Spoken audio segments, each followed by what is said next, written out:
The crystal champagne flute shattered against the wall, missing my head by inches. The elegant dining room of the Emerald Room fell silent, 20 pairs of eyes fixed on us.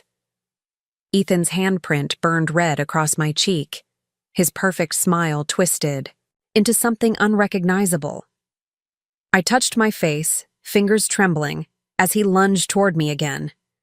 Before we jump back in, tell us where you're tuning in from, and if this story touches you, make sure you're subscribed, because tomorrow I've saved something extra special for you.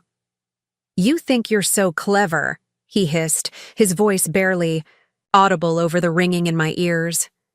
I straightened my spine and met his gaze. No, Ethan, I think you're predictable. With steady hands, I withdrew a folder from my purse and placed it on the table between us. The Pinnacle Tech logo gleamed under the chandelier light. Would anyone like to know who really owns 60% of my fiancé's company? I asked the stunned room. That's when Ethan Reynolds, Seattle's golden boy of tech, realized he'd just slapped his primary investor in front of everyone who mattered. The engagement ring on my finger had felt perfect 8 hours earlier. 12 carats, emerald-cut diamond, custom platinum band, as unique as you are, Ethan had whispered when he proposed 3 months ago. Aunt May had fallen unusually silent when I showed her, her weathered hands cradling mine with a gentleness that contradicted the storm brewing in her eyes. Olivia, she said now, her voice cutting through the ambient jazz as we sat in a quiet corner of the Emerald Room before the engagement dinner officially began. There's trouble following this man. I adjusted the napkin on my lap, fighting the urge to roll my eyes. Aunt May, we've been through this.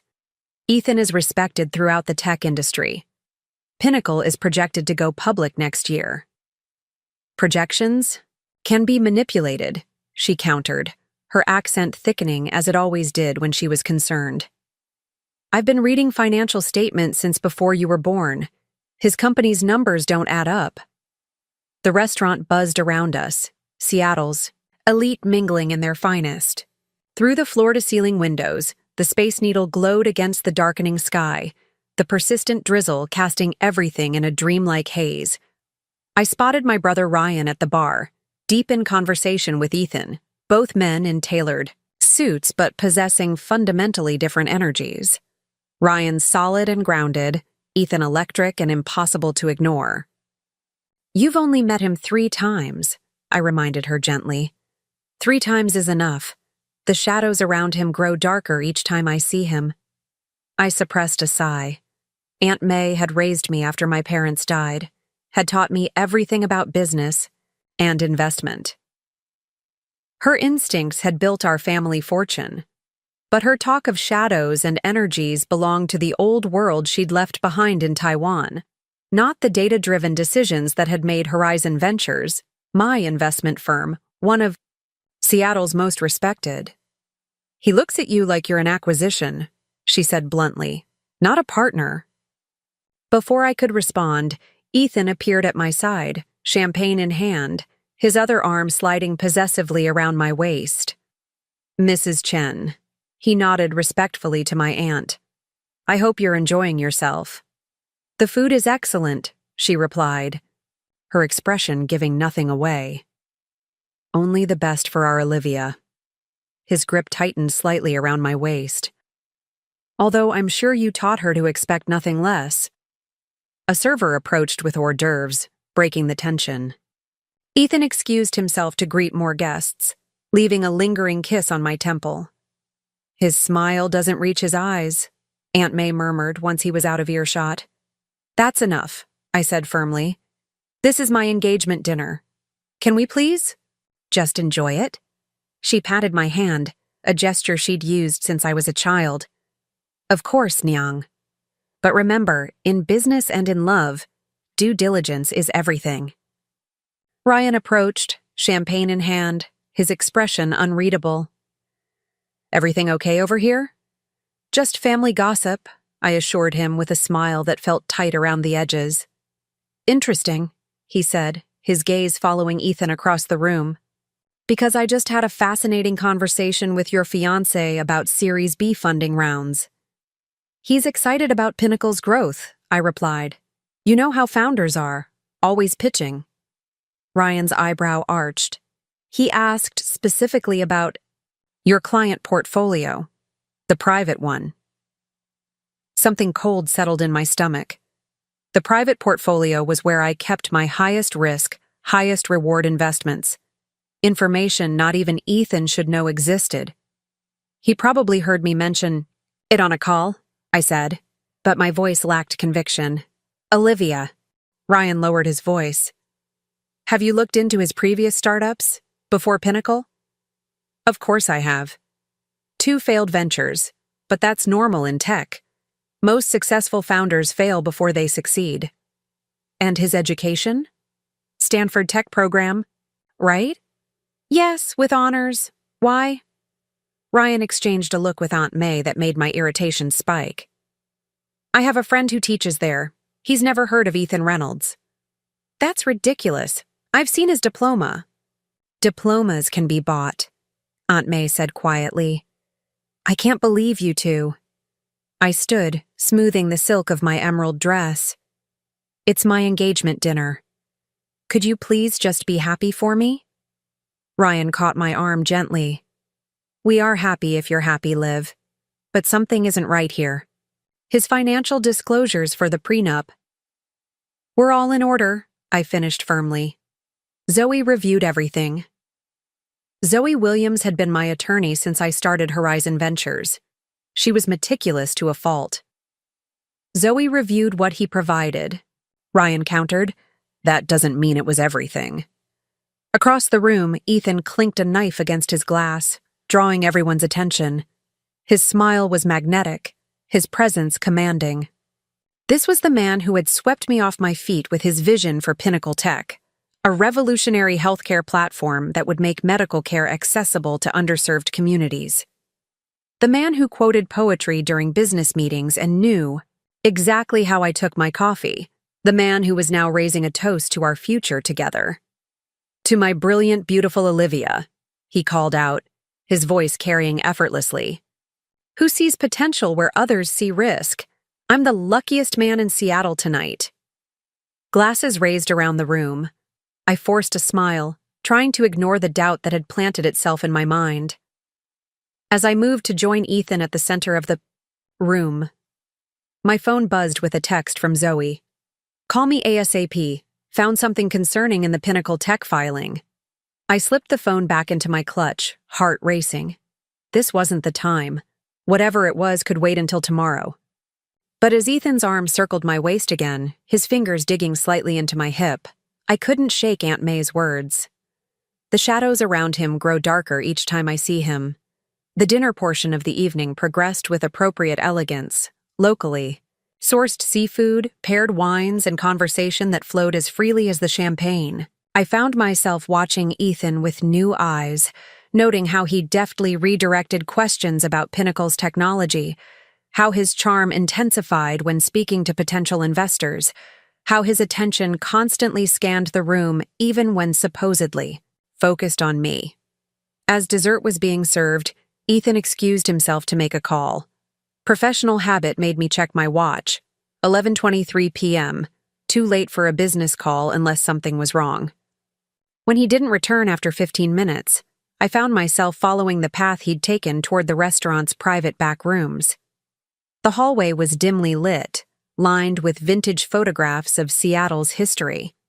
I heard his voice before I saw him, intense, angry, nothing like the smooth tones he used in public. It has to be tomorrow. She's already asking questions. A pause. No, her attorney found something. I don't know what yet, but we need to move the timeline up. I froze, pressing myself against the wall. Once the marriage license is signed, it doesn't matter what they find. The community property laws in Washington are crystal clear. Yes, I know how much money we're talking about. 50-50, just like we planned. My blood turned to ice. The prenup would protect my existing assets, but not necessarily my ongoing investments, including the anonymous ones I'd made in Pinnacle Tech through a shell corporation, a strategy I'd used to avoid conflict of interest accusations while supporting Ethan's vision. Just have the accounts ready, he continued. Came in, just like last time with Diana. No, she doesn't suspect anything. She thinks I'm her dream come true. Diana. The name registered faintly. Hadn't there been a Diana mentioned in his past? Not an ex-girlfriend as he'd claimed, but an ex-fiancé? I must have made a sound because suddenly Ethan went silent. I quickly retreated down the hallway, heart hammering, and nearly collided with Ryan. Whoa, you okay? You look like you've seen a ghost, he said, steadying me. I need to leave, I whispered, now. Preparing and narrating this story took us a lot of time, so if you are enjoying it, subscribe to our channel. It means a lot to us. Now back to the story. Ryan's expression hardened. What did he do? Not here. I glanced back toward the private rooms. Get Aunt May. Tell her we had an emergency at Horizon. Meet me at the office in 30 minutes. Liv, please, Ryan. Trust me on this. He nodded once and disappeared back into the main dining room. I took a moment to compose myself, straightening my spine and fixing my expression into something resembling normalcy. When I returned to the table, Ethan was already there, all smiles and attentiveness. Everything okay? He asked. You disappeared. Just touching base with the office, I lied smoothly. A situation with our Tokyo investment.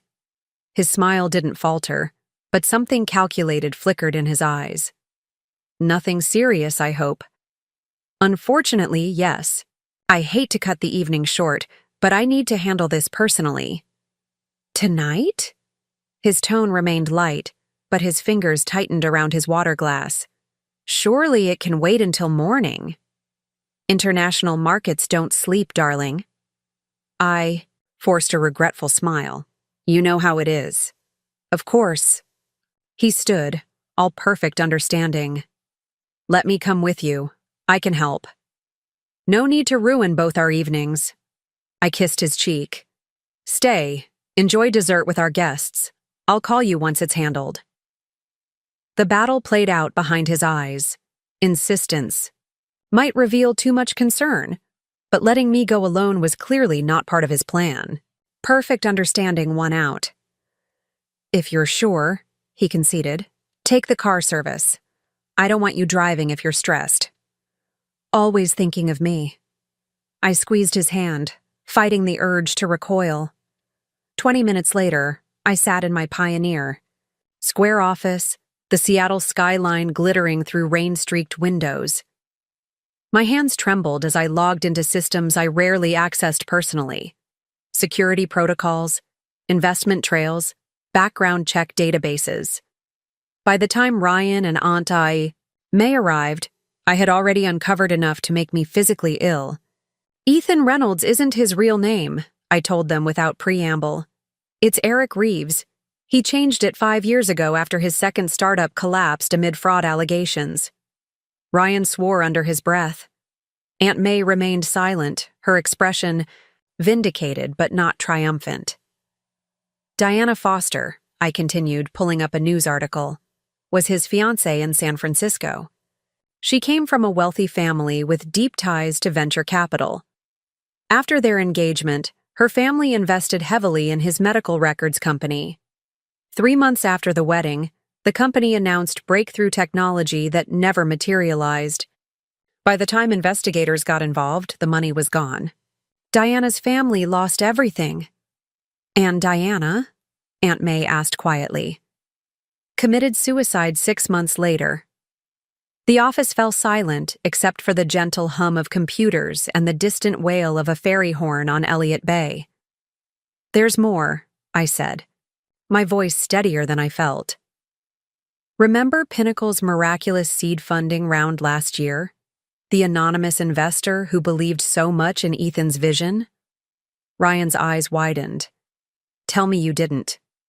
I did. I pulled up the investment documents. Through a shell corporation to avoid ethical conflicts, I own 60% of Pinnacle Tech. He doesn't know? Ryan asked. The investment was anonymous. Only my financial team and Zoe know. Even the board members at Pinnacle think it's a group of foreign investors. I laughed bitterly. I funded my own engagement ring. The prenup, Ryan began, protects my declared assets, I finished, but Washington is a community property state. If we marry, he could claim I concealed assets that should be jointly owned, given the timeline of investment and our relationship. He could take control of his company using your own money, Aunt May concluded. Clever boy. It gets worse, I said, opening an email from Zoe that had just arrived. The technology Pinnacle is supposedly developing? It doesn't exist. The patents are hollow, impressive language describing impossible processes. The clinical trials they've reported to investors were fabricated. The whole company is smoke and mirrors. How did you miss this? Ryan asked, not unkindly. I stared at my hands, at the massive diamond catching the office lights. I wanted to believe. No, Aunt May said firmly. You wanted to love. There is no shame in that.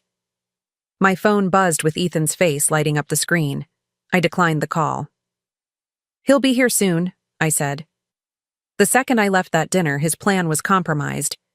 He won't wait until tomorrow now. What do you want to do? Ryan asked. I looked between my brother and my aunt, the two people who had always seen me clearly, even when I couldn't see myself. I want to take back what's mine. The rain intensified, drumming against the windows as we formulated a plan. By the time the security desk called to announce Ethan's arrival, I was ready. I instructed them to send him up. When the elevator doors opened, he stepped out looking concerned but composed, an overnight bag in hand. The perfect supportive fiancé coming to help in a crisis. Olivia, he said, taking in Ryan and Aunt May with barely concealed annoyance. How's the Tokyo situation? Fascinating, I replied, leaning against my desk, especially since we don't have any investments in Tokyo. The shift was subtle, a tightening around his eyes, a recalculation happening behind them. Must have misheard you at dinner. Must have, I agreed. Kind of like how I misheard your entire life story, Eric. The name hit him like a physical blow. For a split second, his mask slipped completely, revealing something cold and dangerous beneath. Then the charming smile was back, albeit strained. I don't know what you're talking about, he said, setting down his bag. You're obviously stressed about something. Diana Foster, I cut in. Does that name stress you out? How about Charles Foster? I spoke with him an hour ago. Interesting man, still rebuilding his life after his daughter's suicide. Ethan's posture changed, becoming more alert, predatory. He glanced at the door, calculating. Ryan knows 6 different martial arts, I said conversationally. Just in case you're wondering about your odds. Whatever you think you know, he began. I know everything. I opened my laptop, turning it to face him. Your real name? The companies you've destroyed? The investigations in California and Oregon? The offshore accounts where you've been transferring Pinnacle's development funds? Shall I continue? He laughed, an ugly sound nothing like the warm chuckle I'd fallen for. Prove it. You think you're the first rich girl to have regrets after saying yes? I have contracts, investments, a paper trail a mile long showing your involvement. By the time my lawyers are done, you'll be lucky to keep this office. You're right about the paper trail, I agreed. But wrong about who it implicates. I slid a document across the desk. Remember this? The original operating agreement for Pinnacle Tech, listing E&O Investments as majority shareholder. So? His confidence didn't waver. E&O Investments is my shell corporation. I own 60% of Pinnacle, Ethan. I'm your boss. The blood drained from his face. You've been embezzling from me, I continued. Not your imaginary foreign investors. Every wire transfer, every misappropriated research grant, you were stealing from me while planning to steal even more through marriage. You're bluffing, he said, but his voice lacked conviction. The board has already been notified of an emergency meeting tomorrow morning. The FBI has the evidence of your wire transfers. Your accounts in the Caymans have been frozen pending investigation. I stepped closer. Game over. What happened next occurred so quickly I barely had time to process it. Ethan lunged toward my laptop, perhaps hoping to destroy evidence. Ryan intercepted him, but not before Ethan's hand connected with my face. In a slap that echoed through the office, pain blossomed across my cheek. The same cheek that had burned at the Emerald Room hours later, when I deliberately provoked him in front of our guests by revealing who really owned his company. As security led him away, spitting threats and accusations, I touched my face, feeling oddly calm. Aunt May approached, her small hand cool against my skin. "When a tiger shows its teeth," she said softly in Mandarin, "wise people believe it." I nodded, watching Ethan's retreating figure. "I should have listened to you." "You listened when it mattered," she replied. "Some lessons must be learned firsthand." Later that night, as rain pounded against the windows of my apartment overlooking Lake Union, I removed the massive diamond ring and placed it in a small box. Evidence now, not a promise. My phone had been buzzing nonstop. Concerned dinner guests, business associates alerted to the situation at Pinnacle, reporters already catching wind of the scandal. One message caught my attention. An unknown number with a San Francisco area code. "This is Diana Foster. I heard you might need someone to talk to." Diana Foster. Not dead after all. The pieces clicked into place with sickening clarity. Another lie meant to generate sympathy, to paint Ethan as a wounded man who had suffered loss. How many other lies had I built my love upon? I texted back a simple reply. Very much alive. Very much interested. As Seattle's lights reflected on the dark water outside, I realized that what hurt most wasn't the betrayal or the public humiliation. It was the death of possibility. The future I had imagined with a man who had never actually existed. My phone buzzed with a response from Diana. "He doesn't get to win. Not this time." Despite everything, I smiled. Maybe there was a different kind of possibility emerging from these ashes. Not the partnership I had envisioned, but an alliance of a different sort. Women comparing notes, connecting patterns, preventing the next victim. I glanced at my laptop, where the Pinnacle Tech logo still glowed on the screen. The company name would need to change, the business model completely overhauled. But underneath the fraud and embellishment, the core idea remained valuable. Healthcare technology that could actually help people rather than just enrich investors. Rebuilding would be harder than starting fresh. Facing the board, the investigators, the inevitable media scrutiny, none of it would be easy. But I hadn't built Horizon Ventures by taking the easy path. Ryan had asked earlier why I hadn't discovered Ethan's deception sooner. The truth was both simple and painful. I hadn't looked. I'd fallen for the narrative, brilliant visionary founder disrupting healthcare, because it aligned with how I wanted to see myself as an investor. Making money while making a difference. The perfect partnership, personal and professional. I opened my email and began composing a message to Zoe. There would be legal battles ahead, reputation management, difficult conversations with investors. But first, there would be truth. Ugly, complicated, necessary truth. Outside, the rain finally began to ease, leaving Seattle washed clean in the pre-dawn light. The diamond ring caught the first rays of morning sun, breaking them into prisms. Across my wall. Beautiful, valuable, and ultimately meaningless without integrity behind it. Like Ethan himself. I closed the ring box decisively. Tomorrow would bring its own challenges, but for now, I had survived the night. The shadows Aunt May had seen were no longer hidden. They had stepped into the light, been named, and in being named, lost some of their power. As I finally drifted toward sleep, my last conscious thought was of Diana Foster. very much alive, and unwilling to let the past define her future. There was wisdom there, and perhaps eventually, even hope. Morning arrived with a pounding headache and 17 missed calls from Ethan.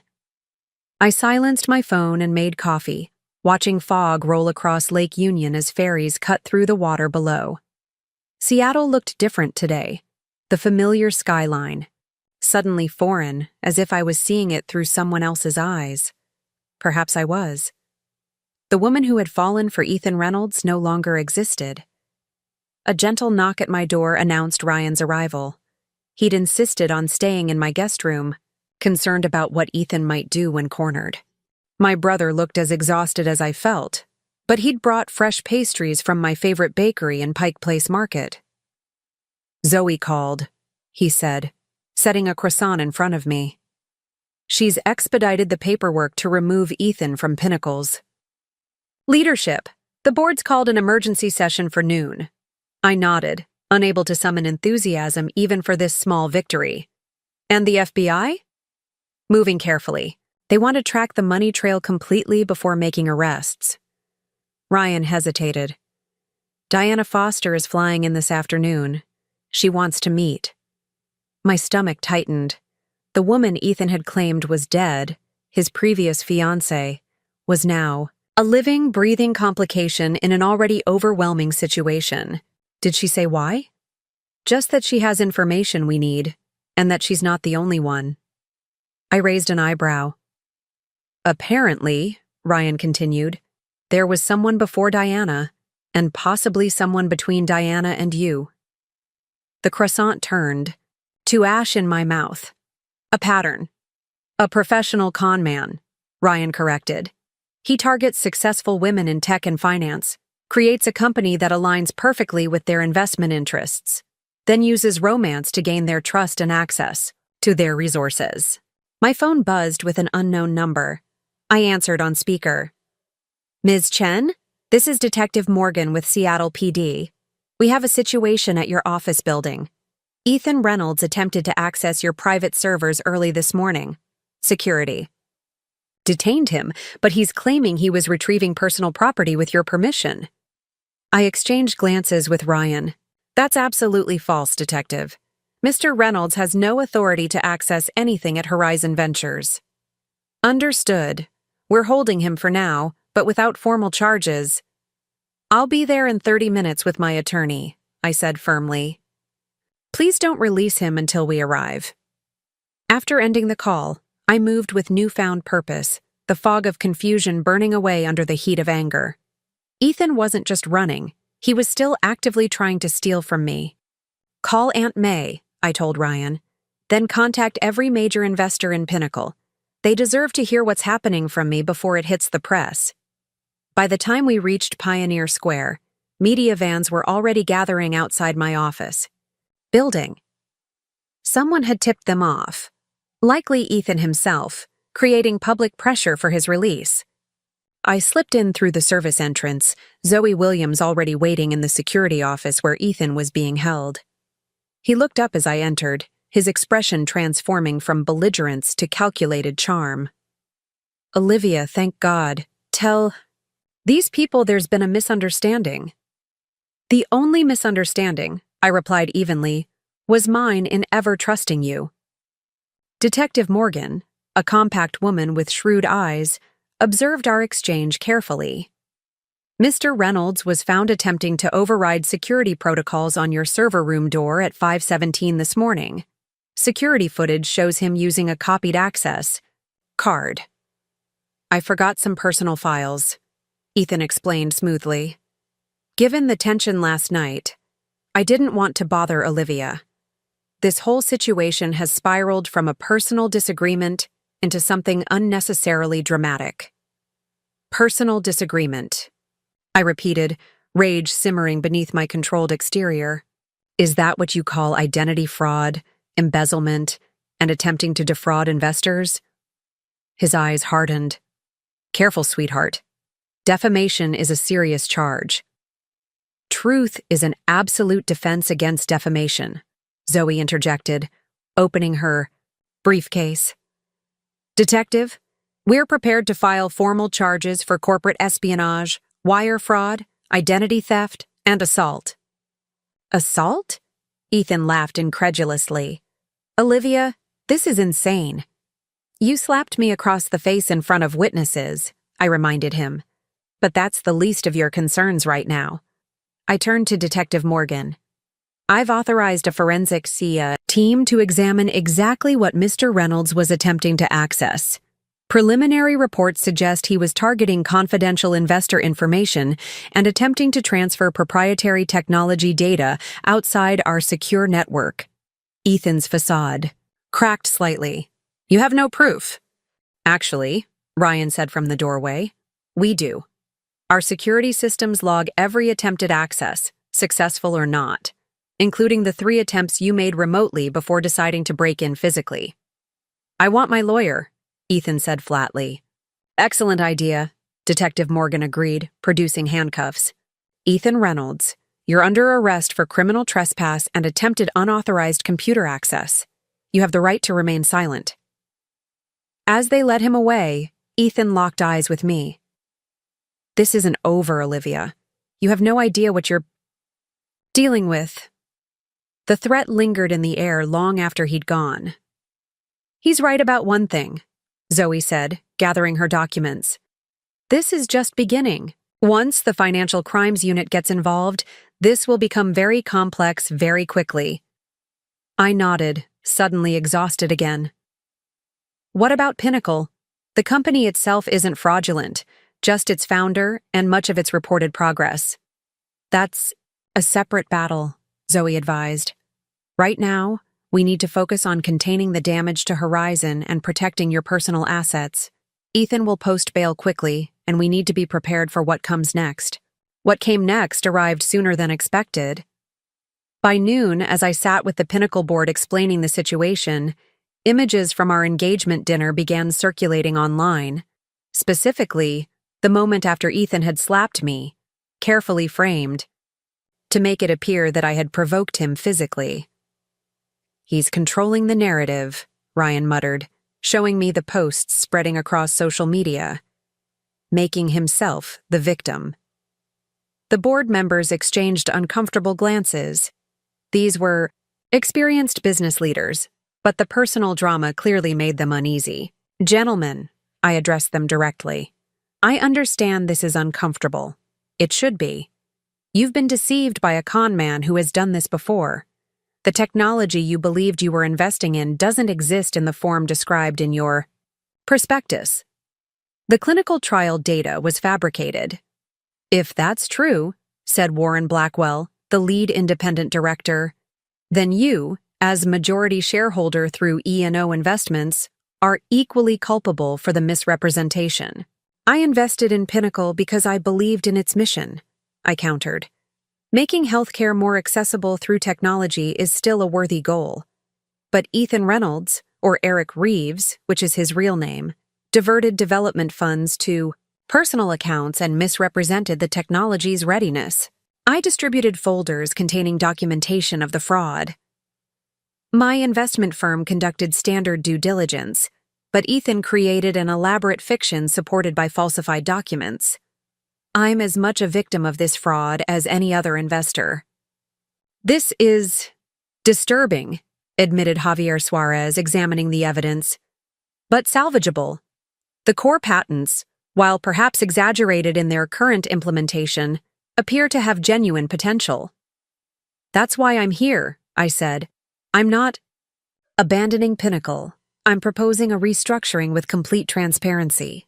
Replace Ethan with a qualified CEO, bring in legitimate technical leadership, and rebuild on honest foundations." The discussion continued for hours, moving from shock to anger to pragmatic problem-solving. By the time we adjourned, a tentative plan was in place. Ethan would be removed as CEO, the company would issue a carefully worded statement to investors, and an interim leadership team would evaluate the true state of the technology. As I left the Pinnacle offices, my phone rang with Aunt May's number. "Diana Foster has arrived," she said without preamble. "She's at your apartment with a woman named Jessica Winters." They say there are others. Others? More victims, Aunt May clarified. A pattern stretching back 8 years. My driver navigated through afternoon traffic as rain began to fall again, blurring the city into watercolor smudges. I tried to prepare myself for meeting the woman Ethan had claimed was dead, the woman whose supposed suicide had elicited my deepest sympathy and created an emotional connection that had fast-tracked our relationship. When I entered my apartment, 4 women waited in my living room. Aunt May poured tea with ceremonial precision, her calming presence a counterpoint to the nervous energy filling the space. "Olivia," she said, "this is Diana Foster, Jessica Winters, Vanessa Kapoor, and Michelle Tran." Diana stepped forward first, tall, poised with the kind of confidence that comes from rebuilding yourself from ashes. "Thank you for meeting with us. I know this day has been challenging." "That's one word for it," I managed, accepting the tea Aunt May offered. "I thought you were dead." "That's his favorite story," Diana said with a brittle smile. "The tragic, dead fiancé? It creates instant intimacy, doesn't it? Makes you want to heal him." Jessica nodded. "With me, it was a dying mother he was supporting. Made all his financial urgency seem noble rather than suspicious." "Cancer research startup," Vanessa added. "He called himself Evan Reynolds then. Said his mother had died of a rare cancer, and he was developing targeted therapies. So when he needed emergency funding to save the breakthrough from competitors, how could I refuse?" Michelle remained silent, studying me with evaluating eyes. "How did you all find each other?" I asked. "I started looking after I lost everything," Diana explained. "Found Jessica through a tech forum where she'd warned about a similar scam. Vanessa came later, through a private investigator I hired. Michelle reached out yesterday after seeing news about Pinnacle's founder online." "He's careful," Jessica continued. "Changes just enough details each time to avoid obvious patterns. Different names, different industries, different approaches tailored to each target." "But the same man," I finished. "How much did you lose?" The numbers they shared made my stomach clench. Collectively over $20 million. Careers derailed, reputations damaged, and emotional devastation that couldn't be quantified. "He's been arrested," I told them. "Breaking into my office this morning." "He'll make bail," Michelle spoke finely, her voice carrying the flat certainty of experience. "Then he'll disappear, resurface somewhere new, and start over. That's his pattern." "Not this time," Diana countered. "That's why we're here, Olivia. Together, we have enough evidence to build a case that will actually stick." My phone buzzed with a text from Ryan. "Ethan made bail. His lawyer is giving a press conference claiming corporate espionage by you against him. Turning on TV now." I grabbed the remote, switching to a local news channel. Ethan stood on the courthouse steps, looking appropriately shaken but resilient, a bandage on his temple that hadn't been there during his arrest. "My fiancée, Olivia Chen, discovered that my healthcare technology would compete with one of her existing investments," he was saying, voice catching with practiced emotion. "When I refused to sell her controlling interest in Pinnacle at a predatory valuation, she fabricated these allegations. I went to retrieve my personal research this morning only to be arrested on trumped-up charges." The reporter thrust a microphone closer. "Mr. Reynolds, there are reports of physical altercation at your engagement dinner last night." Ethan looked down, the picture of a man reluctantly addressing something painful. "Olivia has been under tremendous pressure recently. Her business has suffered several setbacks that she's kept hidden from investors. When I suggested she seek help managing her stress and anger issues, she became violent. I restrained her to protect myself and our guests. I'm heartbroken that our private struggles have become public spectacle." The women in my living room watched with expressions ranging from disgust to grim recognition. "Classic," Jessica muttered. "He's gaslighting you through the media." "Claiming you're unstable," Diana added. "It's what he did to me too." By the time I realized what was happening, I'd been painted as a mentally unbalanced woman who'd fabricated crimes against an innocent entrepreneur. "Did you actually try to commit suicide?" I asked quietly. Diana's expression darkened. "No. That was Ethan's contribution to the story. But I did have a breakdown after losing everything. He used that to strengthen his narrative." Vanessa leaned forward. "We need to coordinate our response. Separately, we're just disgruntled ex-fiancés making wild accusations. Together, we're a pattern of evidence." Michelle finally spoke again, her voice measured. "There's something none of you know yet. Something I just confirmed this morning." She placed a folder on my coffee table. "Eric Reeves isn't his real name either. Neither is Ethan Reynolds. His actual name is Edward Ratcliffe, and he's wanted in 3 states for fraud and identity theft." The revelation hit me like physical impact. Even knowing he was a con man, I'd still thought of him as Ethan, still believed that was at least partially real. "How did you find this out?" Diana asked, reaching for the folder. "I hired a specialist in identity fraud after losing my tech firm to him," Michelle explained. "It took nearly 2 years, but they finally traced him through facial recognition, software comparing driver's license photos across state databases." As the women discussed strategy, my phone lit up with calls from investors, reporters, and business associates. The story was exploding, and Ethan, Edward, was winning the public relations battle with his head start and sympathetic demeanor.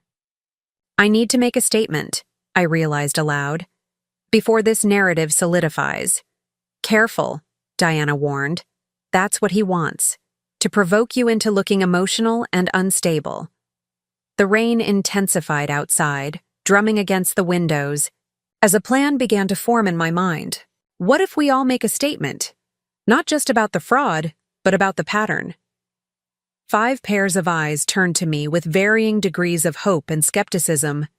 "He's counting on shame keeping us isolated," I continued, "on the embarrassment of being conned preventing us from speaking out. What if we refuse to be embarrassed? What if we own the narrative entirely?" "A joint press conference," Vanessa mused. "Strength in numbers." "Not just numbers," Michelle added. "Evidence.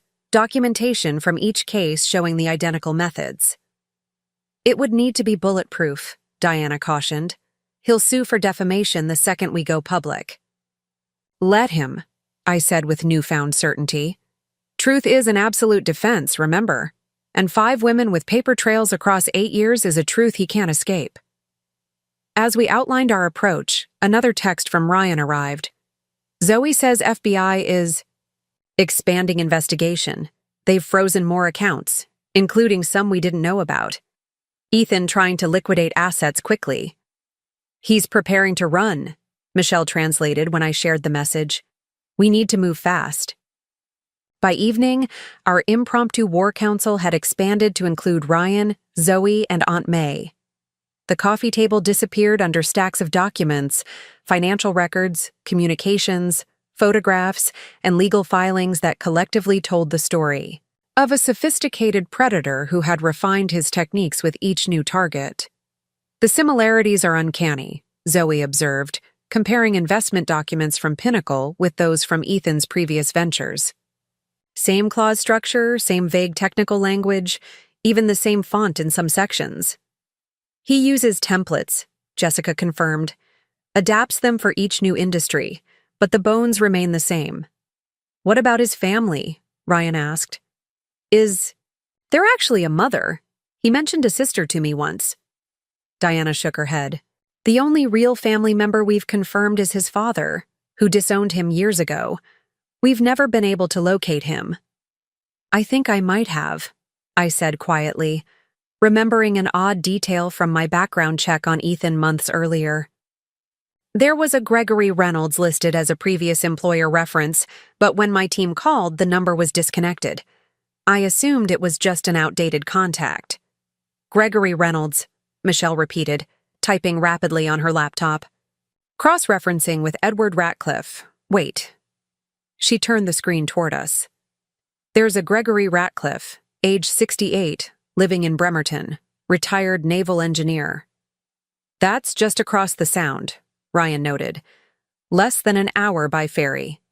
Aunt May, who had been quietly observing until now, placed her teacup down with deliberate precision. The father may be the key. A man who creates false identities learned this behavior somewhere. Or from someone, Diana added. A plan crystallized as night fell over Seattle. While Zoe prepared legal documents to file first thing in the morning, Ryan coordinated with the FBI and Seattle PD to track Ethan's movements. Diana, Jessica, and Vanessa worked with a crisis management specialist to prepare their public statements, while Michelle continued her digital archaeology, uncovering more links between Ethan's various identities. I found myself standing at my window, watching the city lights shimmer through rain-streaked glass, when Aunt May joined me. "You're thinking of confronting the father," she said. It wasn't a question. Someone needs to. We need to understand what we're really dealing with. And you believe you're that someone? I turned to face her. I was engaged to him, Aunt May. I shared my life, my bed, my dreams with a complete stranger. I need answers no one else can give me. She studied me with eyes that had always seen more than I wanted them to. The answers you seek may not bring peace, Nyang. I don't need peace, I replied. I need truth. She nodded once, accepting my decision.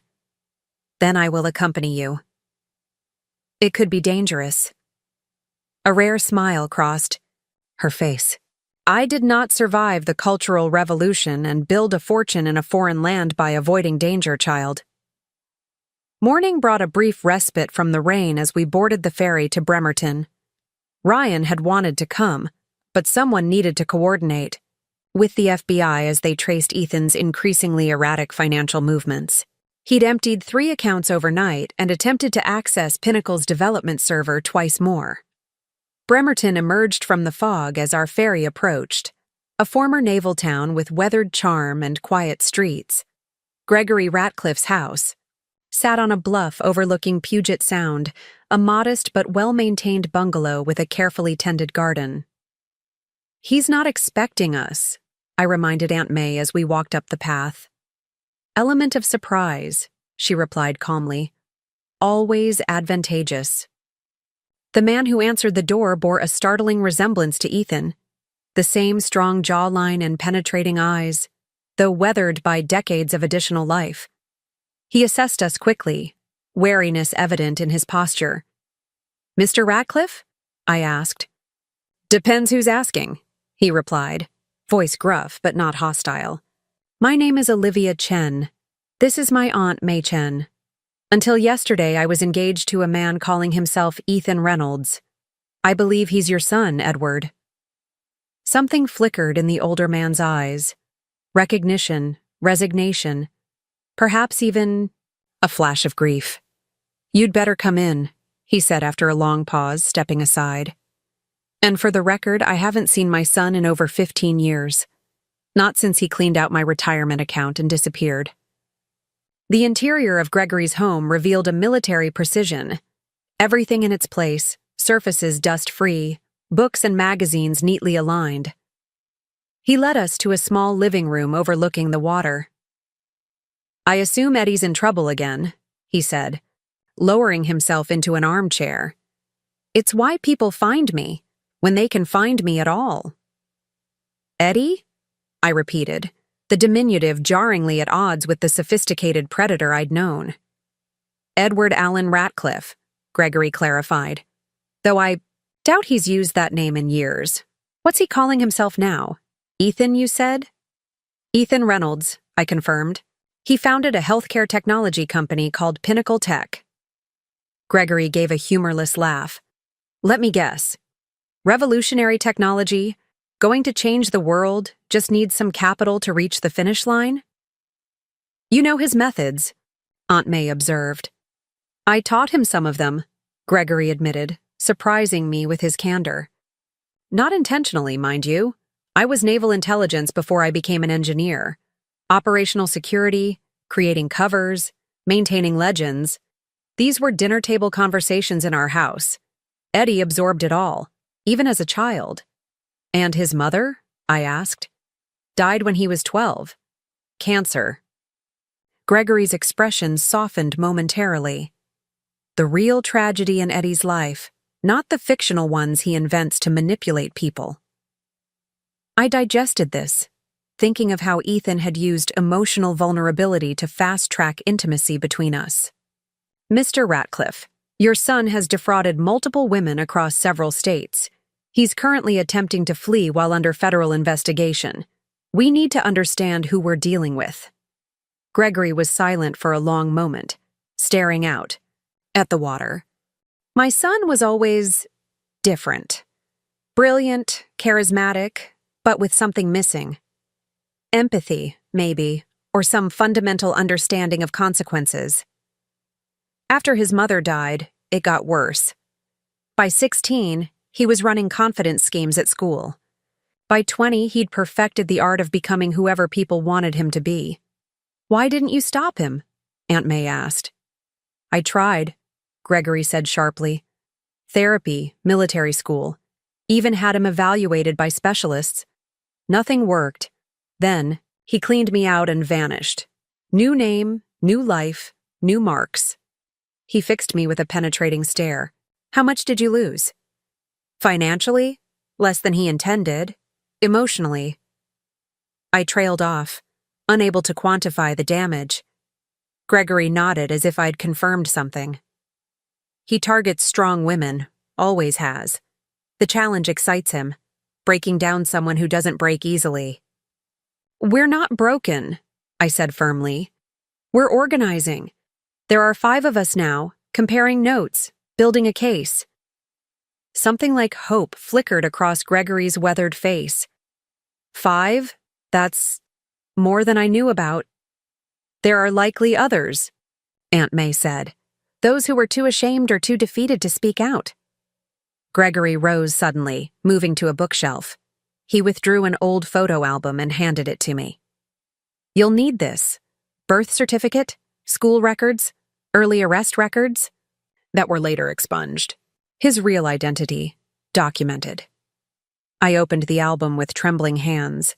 Baby photos, school portraits, family vacations, the normal trappings of a life that had somehow produced the man who had nearly destroyed mine. Why are you helping us? I asked. Gregory's expression hardened. Because he's my son, and I failed to stop him. Because his mother would be heartbroken to see what he's become. And because someone finally needs to hold him accountable. As we prepared to leave, Gregory handed me a sealed envelope. One more thing.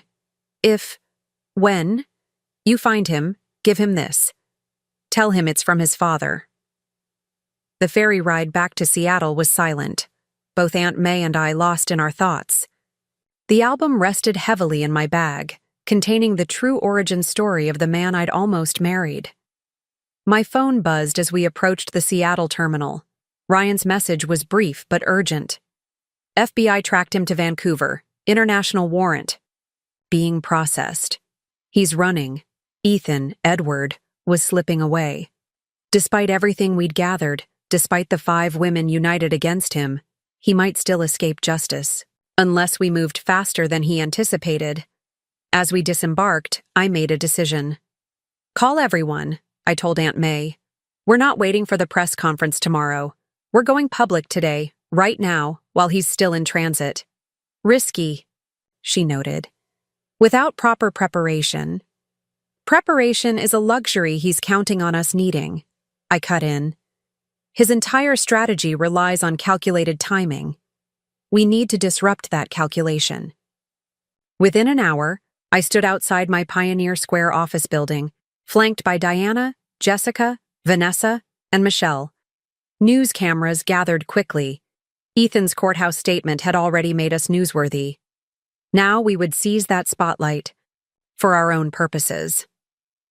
My name is Olivia Chen, I began, my voice steady despite the adrenaline coursing through me. Yesterday, I was portrayed as an unstable woman who attacked her fiancé out of business jealousy. Today, I'm standing with 4 other women who have similar stories about the same man, a professional con artist who has operated under multiple identities, including Edward Ratcliffe, Eric Reeves, Evan Reynolds, and most recently, Ethan Reynolds. One by one, the women stepped forward to tell their stories. Dates, companies, financial losses, evidence of fraud, all presented with calm precision rather than emotional drama. "We are not victims seeking sympathy," Diana concluded. "We are witnesses presenting evidence of a pattern of criminal behavior that has continued for too long." As cameras flashed and reporters shouted questions, my phone lit up with a text. From an unknown number. "Clever move, sweetheart, but this game isn't over." Ethan had seen our press conference, which meant he was still monitoring Seattle news, still connected to the life he'd built here, still within reach, if we moved quickly enough. I looked at the women beside me, each strong in her own way, each determined in her own right. Separately, we had been targets. Together, we had become hunters. And our quarry had just revealed his position. The text from Ethan, Edward, whatever his real name was, lingered on my screen as we retreated to my office. Seattle's infamous rain had returned with a vengeance, pounding against the windows like an omen. Ryan paced near my desk, coordinating with FBI contacts, while Zoe worked the phones with prosecutors. Diana, Jessica, Vanessa, and Michelle clustered around a conference table, mapping connections between their cases. "He's watching us," I said, showing them the message, "which means he hasn't left the country yet." "Or he's using a VPN," Michelle countered, the most technically savvy of our group, making it appear he's still local while actually being in Canada. "Either way, he's rattled," Diana noted, studying the text. "You wouldn't have gotten this message if our press conference hadn't hit a nerve." Ryan hung up his phone with a decisive gesture. "FBI says Border Patrol has no record of anyone matching his description crossing into Canada in the last 24 hours. "That doesn't mean much," Jessica pointed out. "He has multiple identities, probably multiple passports." "True, but they're monitoring all his known aliases," Ryan replied. "And facial recognition is running at all major crossings." Aunt May, who had been quietly observing from a corner, finally spoke. "He will not run yet. His pride won't allow it." 5 pairs of eyes turned toward her.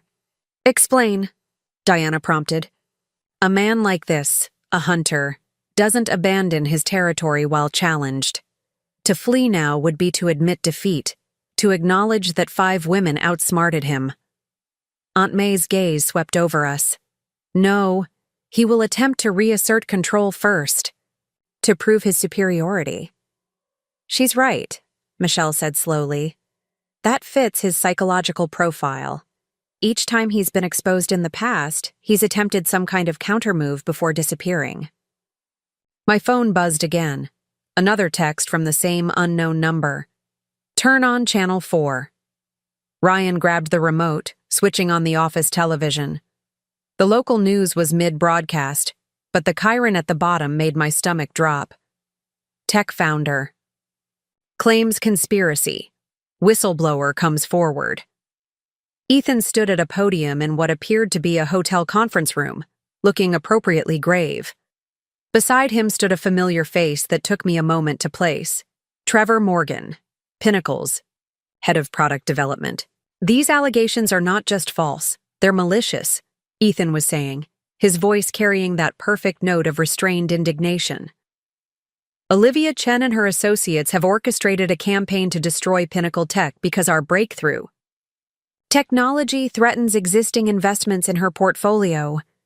Trevor nodded earnestly beside him. "I've worked closely with Ethan for 2 years developing this platform.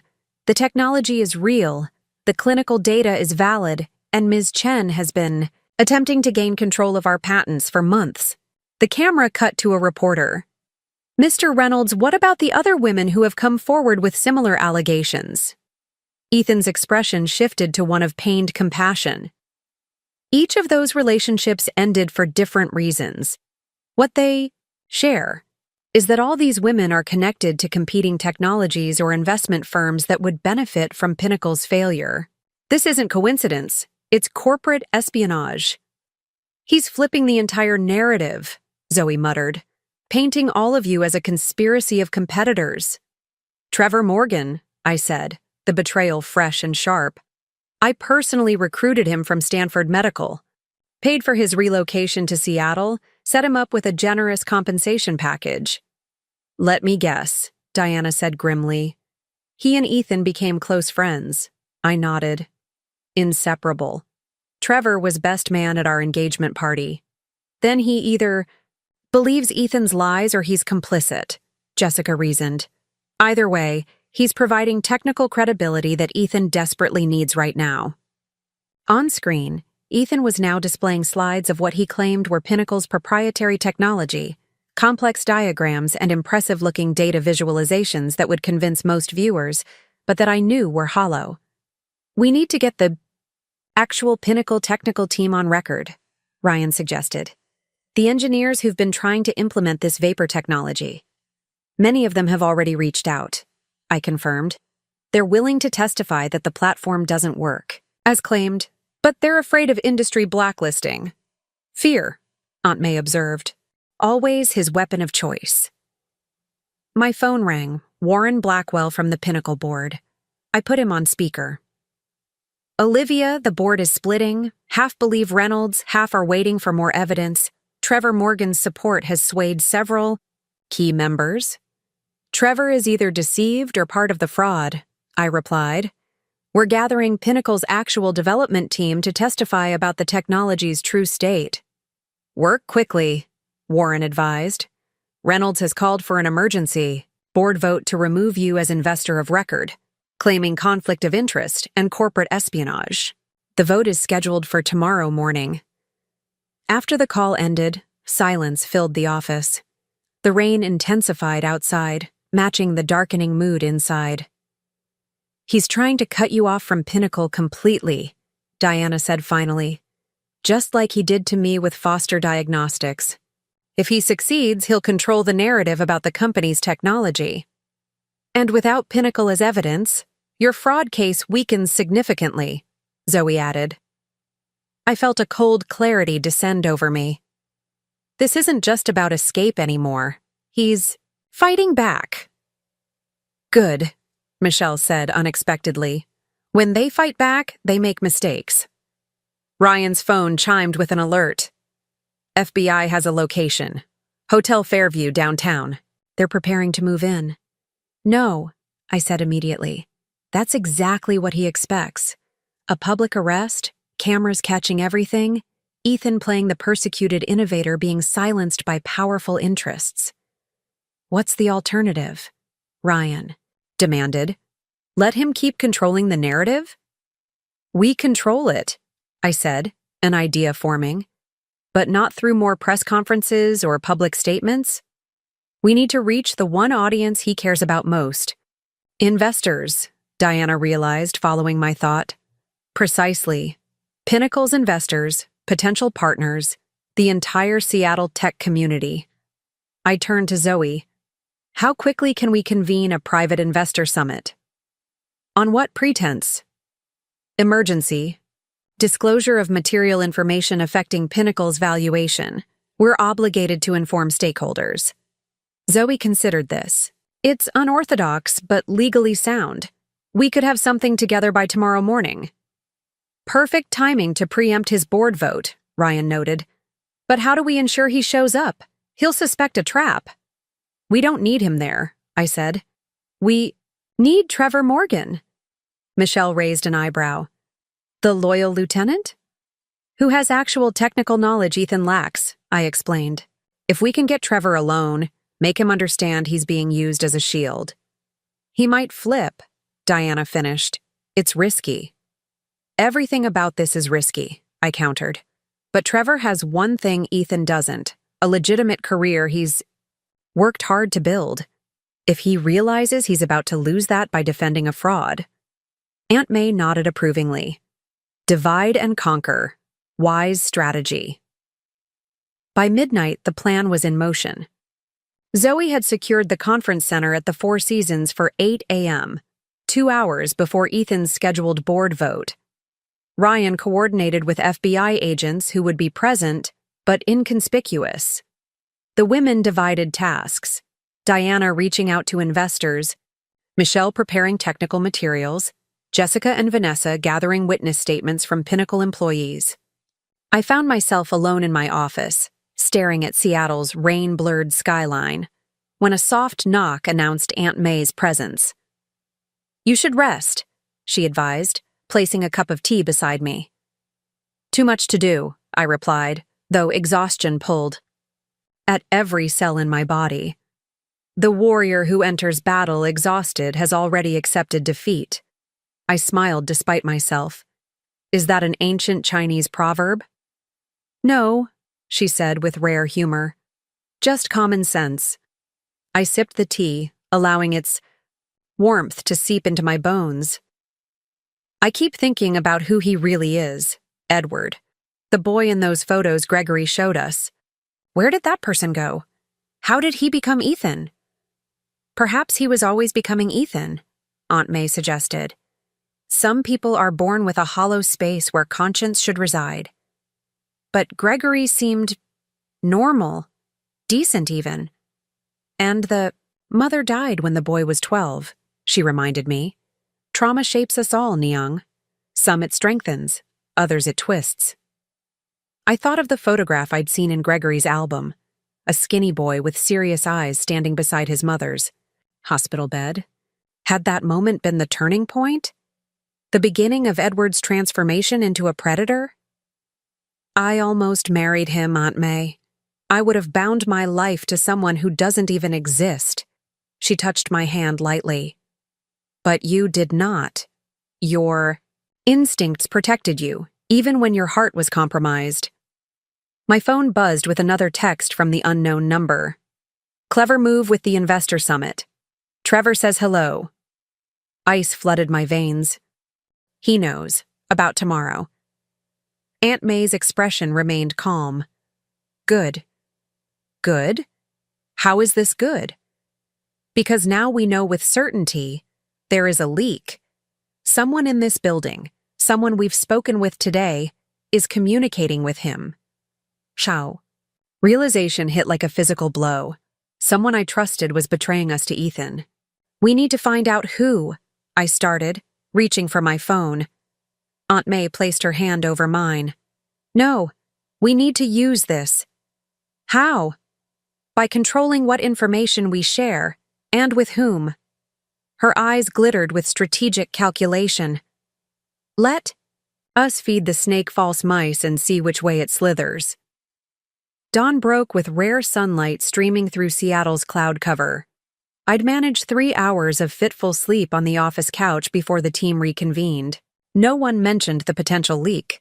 Aunt May had advised keeping that knowledge restricted to us alone while we implemented our counter-strategy. "The investor summit is confirmed," Zoe reported. 43 attendees representing 89% of Pinnacle's capital investment. Most were already in town for the quarterly review scheduled later this week. "Trevor?" I asked. "Confirmed as well," Ryan answered. "He thinks he's presenting Pinnacle's latest technical achievements." Ethan declined, but fully supports Trevor, representing their shared vision. I nodded, unsurprised. He's keeping his distance, letting Trevor take any potential fall. "Which tells us something important," Diana added. "Trevor may not be a willing accomplice. He might genuinely believe in the technology. Either way, he's the key," I said. Without his technical credibility, Ethan's narrative collapses. We moved to the Four Seasons in separate vehicles, taking different routes as a precaution. Michelle monitored digital channels for any sign of Ethan's movements, while Jessica and Vanessa stationed themselves strategically to intercept Trevor before he entered the main conference room. I adjusted my suit jacket, a power move in Valentino red rather than my usual understated neutrals. Today wasn't about blending in or playing nice. Today was about commanding attention and reclaiming narrative control. "Ready?" Ryan asked as We approached the conference room doors. "As I'll ever be," I replied. The room hushed as I entered, all eyes tracking my movement to the podium. These were Seattle's tech elite, venture capitalists, angel investors, corporate development executives, all connected to Pinnacle either directly or through associated interests, all now uncertain about their investments, their reputations, their judgment. "Thank you for coming on such short notice," I began, my voice steady despite the adrenaline coursing through me. "As majority shareholder in Pinnacle Technologies, I have a fiduciary duty to disclose material information affecting the company's valuation and future prospects." Murmurs rippled through the audience. Several people checked their phones, no doubt seeing the news alerts about yesterday's competing press conferences. "You've all seen the allegations and counter-allegations in the media. Today isn't about those personal matters. Today is about facts, evidence, and your investments." The door opened, and Jessica escorted Trevor Morgan inside. He looked uncomfortable, clutching his presentation materials like a shield. "Mr. Morgan will be joining us momentarily," I continued smoothly. "But first, I want to introduce some other individuals with relevant expertise." On cue, 4 senior engineers from Pinnacle's development team entered from a side door. Trevor's eyes widened in recognition, then narrowed in suspicion. "These are the architects of Pinnacle's actual technology platform," I explained. "The people who've been attempting to implement the vision you've all invested in." One by one, they presented their findings: technical assessments, development timelines, failed implementation attempts, and the growing gap between what had been promised to investors and what could actually be delivered. Trevor shifted uncomfortably in his seat as his colleagues laid bare the reality behind Pinnacle's glossy presentations. When they finished, I invited him to the podium. "Mr. Morgan, would you care to respond to your colleague's assessment?" He approached slowly, conflict evident in every movement. "These are complex technical challenges we're addressing. All revolutionary technology faces implementation hurdles." "Trevor," I said gently, "these aren't hurdles. According to your own team, the core technology as described to investors simply doesn't work as claimed. The AI diagnostic engine fails basic validation tests. The distributed database architecture can't secure patient data as promised." His professional pride visibly warred with his loyalty to Ethan. "We're making progress," Ethan has assured me. "Additional resources are coming that will accelerate development." "Like the Singapore research team?" I asked. Trevor blinked in surprise. "Yes, exactly. Their work on neural network optimization is promising."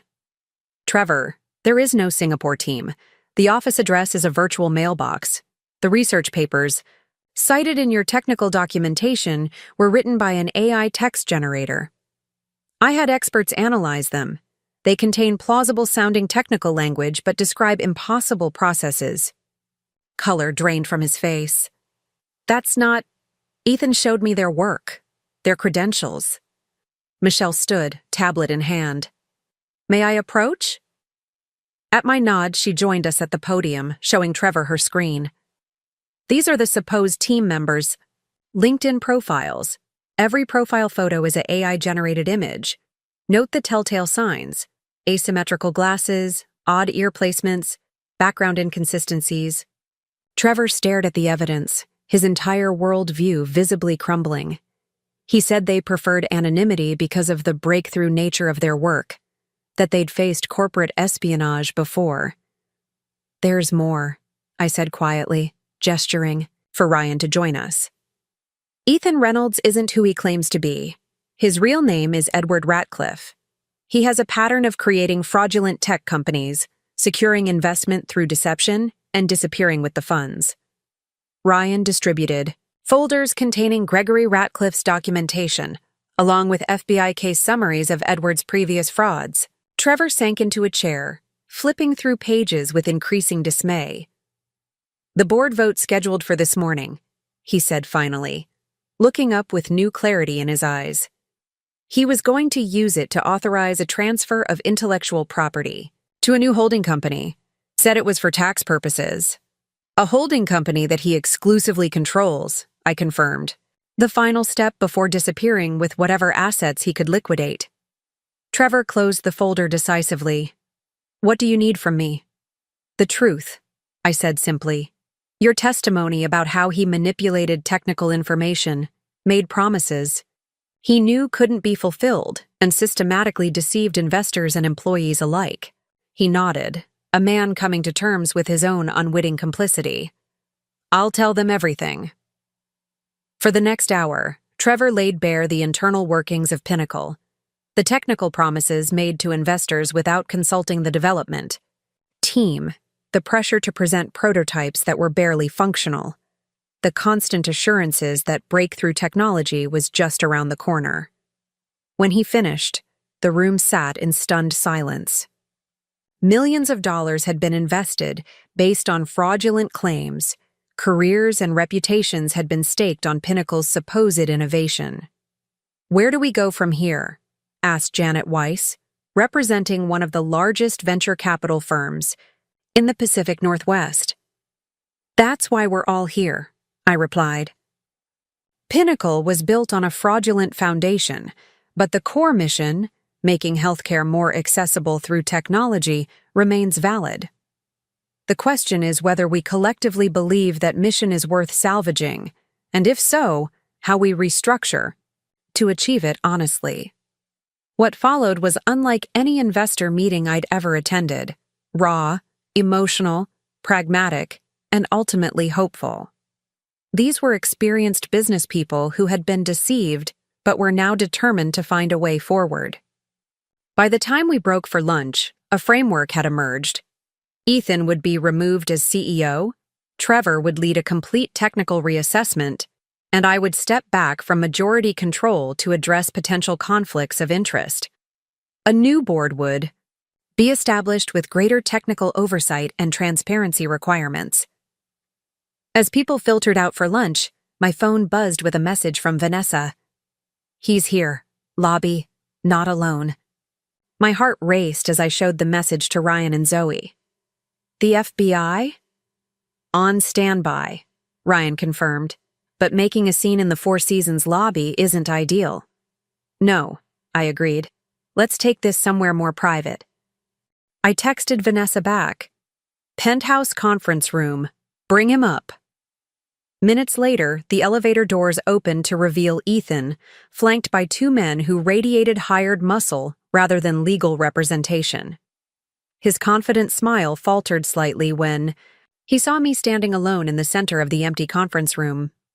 Olivia, he said, voice warm with false concern. This has gone far enough, don't you think? All these public accusations dragging both our names through the mud. Edward, I replied, using his real name deliberately. Or do you prefer Eric? Evan? I'm having trouble keeping track. His eyes hardened, though the smile remained fixed. Cute. Did Gregory enjoy his little chat with you? My father always did. Love playing the righteous victim. He gave me something for you, actually. I reached into my bag, withdrawing the sealed envelope Gregory had entrusted to me. Curiosity overcame caution. Ethan stepped forward, gesturing for his companions to wait, and took the envelope. He opened it, scanning its contents. Whatever he read there caused a brief flicker of emotion, so fast I almost missed it. Sentimental old fool, he muttered, stuffing the letter back into the envelope. What did he say? I couldn't help asking. Ethan's smile turned genuine for the first time, sardonic and cold. That he forgives me. Can you believe that? After everything, he forgives me. He laughed, a hollow sound. As if I wanted his forgiveness. What do you want, Edward? Why are you here? He gestured expansively. To negotiate, of course. This situation has become unnecessarily adversarial. We both know how these things work. Messy public accusations, lengthy legal battles where only the attorneys win. There's a cleaner way to resolve this. I'm listening, I said, playing for time as Ryan and Zoe quietly entered through a side door. Simple. You withdraw your accusations. I step down from Pinnacle citing personal reasons, and we both walk away with our reputations intact. The company restructures under new leadership. Perhaps Trevor, he seems to have your confidence. And investors get their promising healthcare platform. And the money you've already diverted? I asked. The falsified research? The other women? You've defrauded? He waved dismissively. Financial irregularities discovered during transition, blamed on accounting errors. Technical setbacks framed as ambitious goals requiring recalibration. As for the others, he shrugged. Their claims become less credible once the primary accuser recants. You've thought this through, I observed. I always do. His confidence was returning, his natural charisma reasserting itself. It's the sensible solution, Olivia. Clean, controlled, minimal damage to everyone involved, including you. Especially me, he admitted without shame. Self-interest is the most reliable motivator. Surely a successful investor understands that. I studied him, this man I'd almost married, trying to see past the mask to whatever lay beneath. What about the next woman, Edward? The next company? The next fraud? Something dark flickered in his eyes. There's always a next one, sweetheart.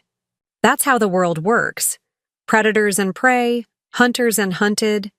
I just happen to be very good at the game. It's not a game, I said quietly. These are people's lives, their dreams, their trust, their futures. He stepped closer, lowering his voice to an intimate murmur. You weren't complaining when I was fulfilling your dreams. The perfect partner who understood your ambition, supported your vision, matched your intensity. I gave you exactly what you wanted, Olivia. I always do. The truth of his words stung. He had been perfect, a meticulous construction designed specifically for me, based on careful study of my preferences, ambitions, and desires. That's the real reason you're angry, he continued, pressing his advantage.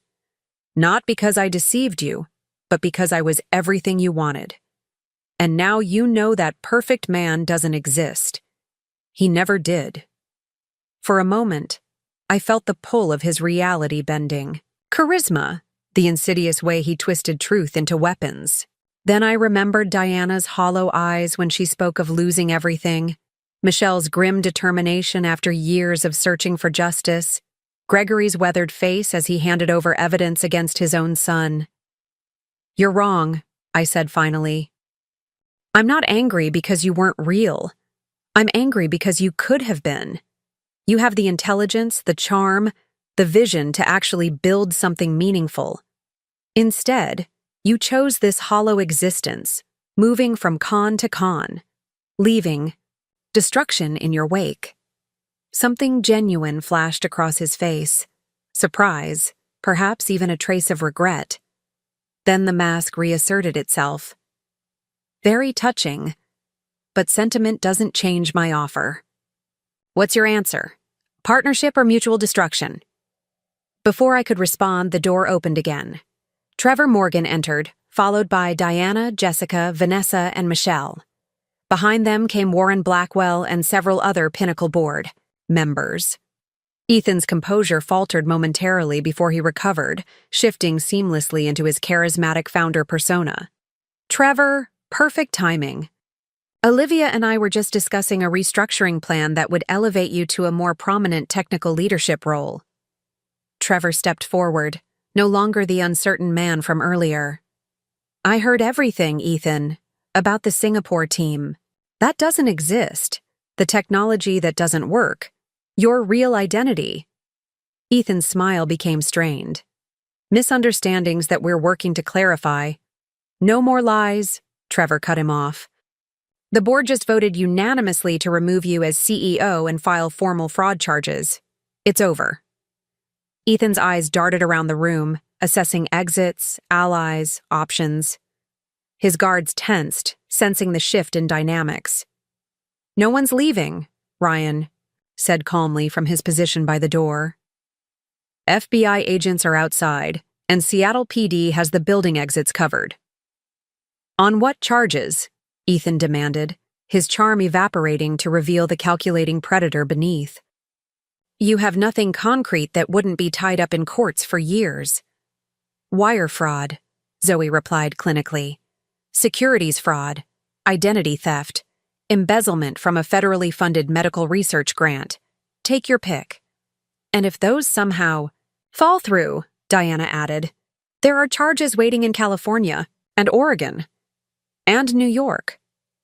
Ethan's confidence cracked completely, revealing glimpses of desperation beneath. He turned back to me, voice low and urgent. Olivia, think about what you're doing. I know things about your investment strategy, your offshore accounts, your tax structures. All legal, I interrupted. Unlike yours. Legal, but embarrassing if exposed in court. Do you really want your entire financial life laid bare in public proceedings? Your reputation would never recover. I smiled, feeling strangely calm as I recognized the last desperate move of a cornered opponent. That's the difference between us, Edward. My life can withstand scrutiny. Yours collapses the moment anyone looks closely. His expression hardened into something ugly and authentic. Perhaps the real Edward Ratcliffe finally showing himself. You think you've won? This isn't over. Not by a long shot. As if on cue, the conference room doors opened. FBI agents entered with arrest warrants, reading Edward his rights as they handcuffed him. His hired muscle surrendered without resistance, apparently realizing their employer couldn't protect them anymore. Just before they led him away, Edward paused beside me. You realize I'll be out on bail within hours, he said quietly. And there's nothing stopping me from disappearing completely. Actually, I replied, there is. I held up my phone, showing him a real-time tracker displaying his current location. The watch you're wearing? The one I gave you for our 6-month anniversary? It has a GPS tracker embedded in the band, a precaution I took after Aunt May's. First warning. For the first time, genuine shock registered on his face. You've been tracking me all this time? Only activated it yesterday, I admitted. But it's been there all along, just in case. As they led him toward the elevator, Edwards turned back one last time. You deserve me, you know. We're more alike than you want to admit. Both hunters, both willing to do whatever it takes to win. I met his gaze steadily. The difference is, I don't need to destroy others to succeed. The elevator doors closed on his bitter smile, and suddenly the room felt lighter, as if a toxic presence had been physically removed from the air. Diana approached, understanding in her eyes. It doesn't feel how you expected, does it? Not triumph? Not relief? Just emptiness. And anger, I added. Not at him, strangely enough. At myself, for not seeing through him sooner. Don't, she said firmly. That's exactly what he wants, for you to doubt your own judgment, to carry that uncertainty into every future relationship. Don't give him that power. The others joined. Us, this unlikely sisterhood formed through shared trauma. We had stopped Edward Ratcliffe, but the real work, rebuilding what he had damaged, was just beginning. What happens now? Trevor asked, still processing his own role in the deception. I looked around at this room full of people who had been brought together by one man's fraud, but were now united in something more constructive. Now, I said, we build something real. Edward Ratcliffe made bail by nightfall, just as he had predicted. The GPS tracker in his watch showed him returning to his downtown condo, then making a brief stop at a storage facility before heading to SeaTac Airport. FBI agents intercepted him at the Delta check-in counter, where he was attempting to board a flight to Mexico City using yet another identity. This time, his bail was denied. I should have felt relief. Instead, a strange hollowness persisted as I sat in my Lake Union apartment, watching rain streak the windows while scrolling through an endless stream of news alerts about the case. pinnacle scandal, and tech con artist trended across social media. My phone buzzed constantly with messages from investors, business associates, and reporters seeking statements. Aunt May found me there at midnight, still wearing my Valentino suit from the morning confrontation, an untouched glass of scotch at my elbow. "You should sleep," she said, gently removing the glass. "Tomorrow brings its own battles." "What battles?" I asked, my voice hoarse from disuse. "We caught him. It's over." She gave me a look that managed to convey both compassion and reproach. "The serpent is caged, but its venom still spreads." As if confirming her words, my phone lit up with an alert from Horizon Ventures' PR team. "Urgent. Statement needed offshore investment structures mentioned in Ratcliffe court filings." "He's already started," I realized, showing her the message. "Using what he knows about my business to create doubt and distraction." "Of course." Aunt May sat beside me. "He warned you he would." She was right. Edward had made it clear this was just the beginning. Even from behind bars, he could damage my reputation, my business, and my future by strategically revealing selected truths mixed with calculated lies. "My investment structures are all legal," I said, more to reassure myself than Aunt May. "Legal, yes, but designed for privacy, not transparency. In the court of public opinion, privacy looks like secrecy, and secrecy suggests wrongdoing." Her expression softened. "You have built walls to protect your business, Nyang. Necessary walls. But now those same walls cast shadows that he can use against you." She was right again. My offshore accounts, shell corporations, and complex investment structures, standard practice for high-level investors, could easily be portrayed as suspicious when selectively described in court documents. "What do I do?" I asked, suddenly feeling the exhaustion of the past days catching up to me. "You get ahead of it," came Ryan's voice from the doorway. He entered, looking as tired as I felt, but energized with purpose. "Zoe's already drafting a comprehensive disclosure statement. Everything about your investment structures, tax strategies, offshore accounts. Total transparency." "That would expose proprietary investment strategies," I protested. "Give competitors insight into Horizon's methodology." "Better than letting Edward control the narrative," Ryan countered. "This way, you disclose on your terms rather than responding to his allegations." Aunt May nodded approval. "When light floods a room, shadows have nowhere to hide." I relented, too exhausted to argue further. "Fine. Get Zoe whatever she needs." Morning arrived with new challenges. Edward had indeed begun his counterattack, with strategic leaks about my investment strategies appearing in financial blogs overnight. The implications were subtle but poisonous, suggesting that my success came from borderline practices and unfair advantages rather than business acumen.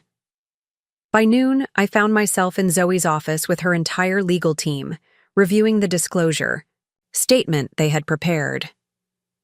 The document laid bare Horizon Ventures' complete investment structure, detailed, technical, and utterly legal, but complex enough to seem suspicious to those inclined toward conspiracy theories. "This will hurt. In the short term," Zoe warned, "competitors will gain insights they can use. Some investors may get nervous about the publicity.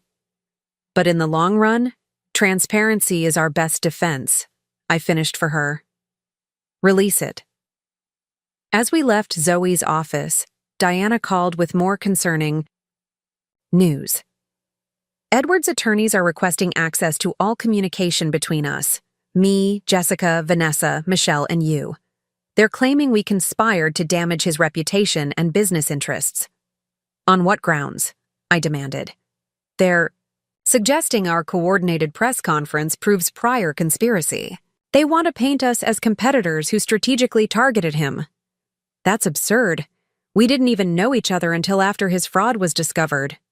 "Absurd but effective," Diana replied grimly. "It's creating doubt, which is all he needs. Right now. Throughout the day, Edward's strategy became clearer. He wasn't trying to avoid conviction.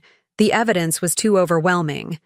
Rather, he was muddying the waters, creating enough confusion and counter-narrative to ensure that when he eventually disappeared, as we all knew he would attempt, public interest would have moved on to the next scandal. By evening, the toll became evident in my business relationships. 2 major clients requested meetings to discuss recent developments. A potential partnership that had been nearly finalized was suddenly under review. Colleagues who had been friendly for years now maintained professional distance, uncertain whether association with me carried risk. This is exactly what he wants, Ryan fumed as we reviewed the damage reports in my office. To isolate you professionally, just like he did to Diana and the others.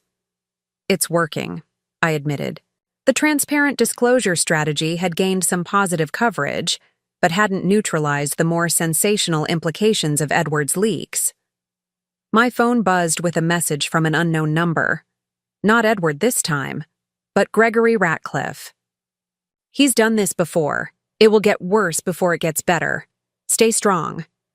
A father still watching his son's destruction from afar, still reaching out to those caught in his wake. I found myself wondering again what had happened to that serious-eyed boy in the hospital photo to transform him into this hollow predator. As if reading my thoughts, Michelle appeared in my office doorway. "I've been digging deeper into Edward's history," she said without preamble. "There's something you should see." She placed her laptop on my desk, displaying scanned police reports from 20 years earlier, juvenile records that should have been sealed but that her specialist had somehow accessed.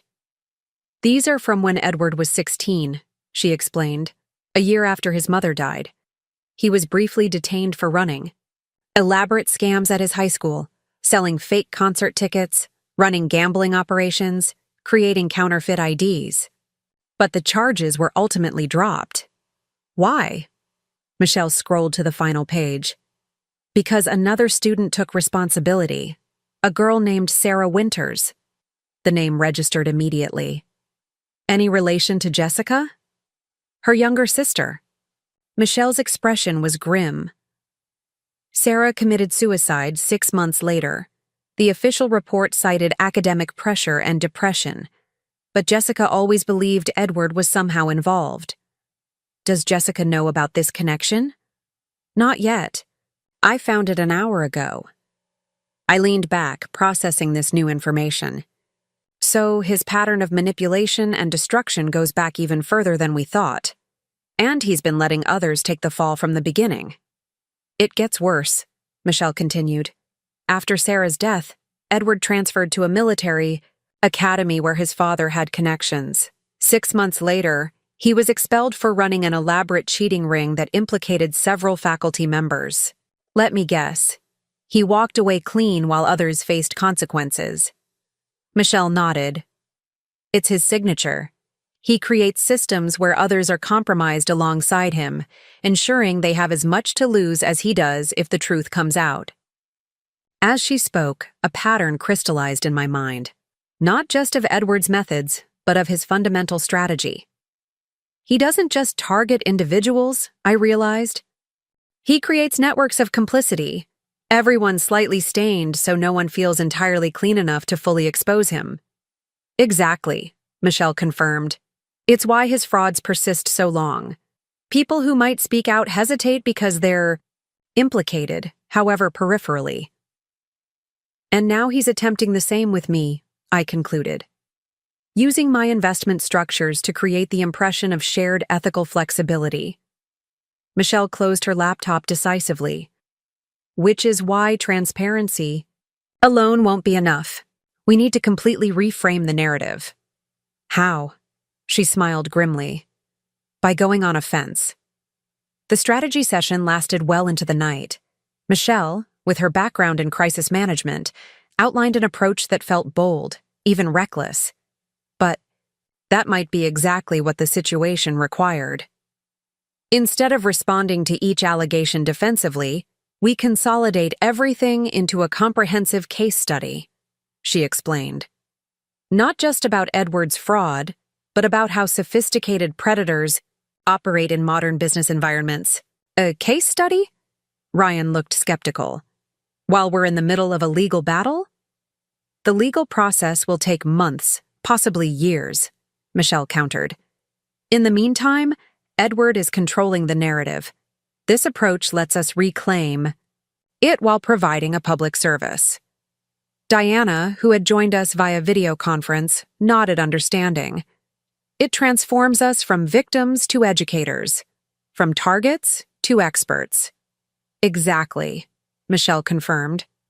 We document everything: his technical methods, psychological tactics, how he identified and exploited vulnerabilities in different businesses. We name names, provide evidence, and create a comprehensive playbook for identifying similar frauds. That's not how crisis management usually works, Zoe noted cautiously. Because this isn't a usual crisis, I said, warming to the idea. Edward isn't playing by conventional rules, so conventional responses won't work. By morning, the framework was in place. Each of Edward's victims would document their experience in detail, not as personal stories, but as technical analyses of his methods. Financial experts would trace the money trails. Psychological professionals would examine his manipulation tactics. Technical experts would deconstruct how he created the illusion of viable technology. The result would be published as the Ratcliffe Method, Anatomy of a Modern Confidence Scheme. A comprehensive resource for investors, entrepreneurs, and business leaders to identify similar frauds before they took root. This isn't just about saving our reputations, I explained to the team. It's about ensuring Edward Ratcliffe is his last successful identity. Whatever name he uses next, whatever scheme he attempts, people will recognize his methods. Trevor. Morgan, still processing his own unwitting role in Edward's fraud, volunteered to lead the technical analysis. I need to understand how I was deceived, he explained simply, both for myself and to prevent it from happening to others. Gregory Ratcliffe, contacted by Ryan, agreed to provide historical context. It's time, he said, his voice heavy with resignation. 20 years of enabling through silence ends now. The work proceeded with remarkable speed, driven by shared purpose.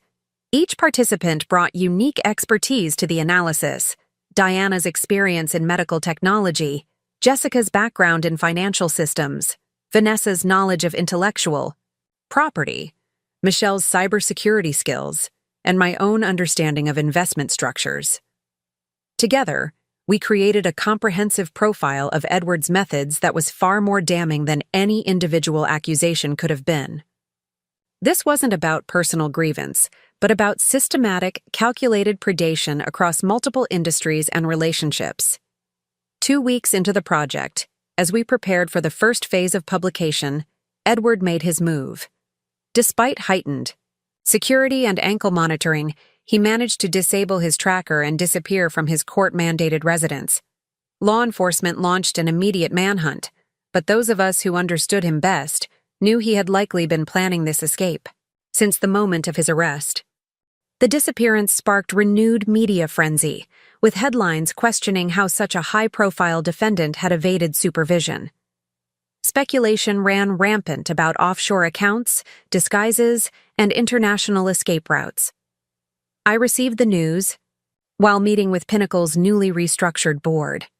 The company had survived Edward's fraud, emerging with a more modest but honest assessment of its technology's potential.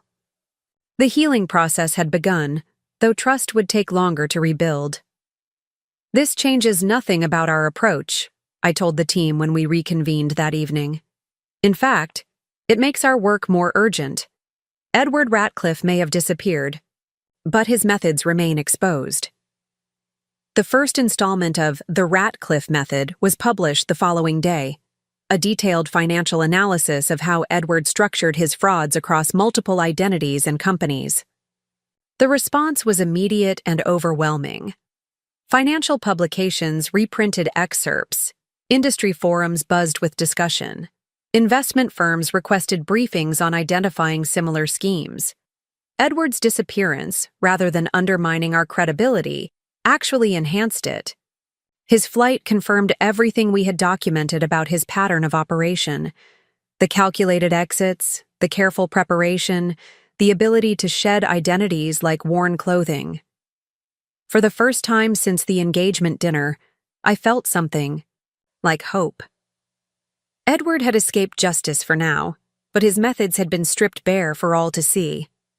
Whatever identity he assumed next would face a business community far more alert to his techniques.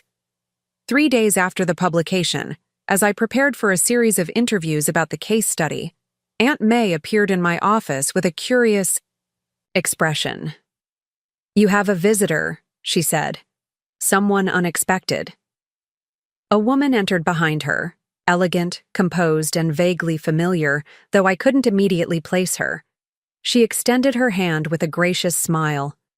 "Sarah Winters." She introduced herself, though I haven't used that name in 20 years. The name registered instantly. The girl from Edward's high school, Jessica's supposedly dead sister. "But you're dead?" She smiled without humor.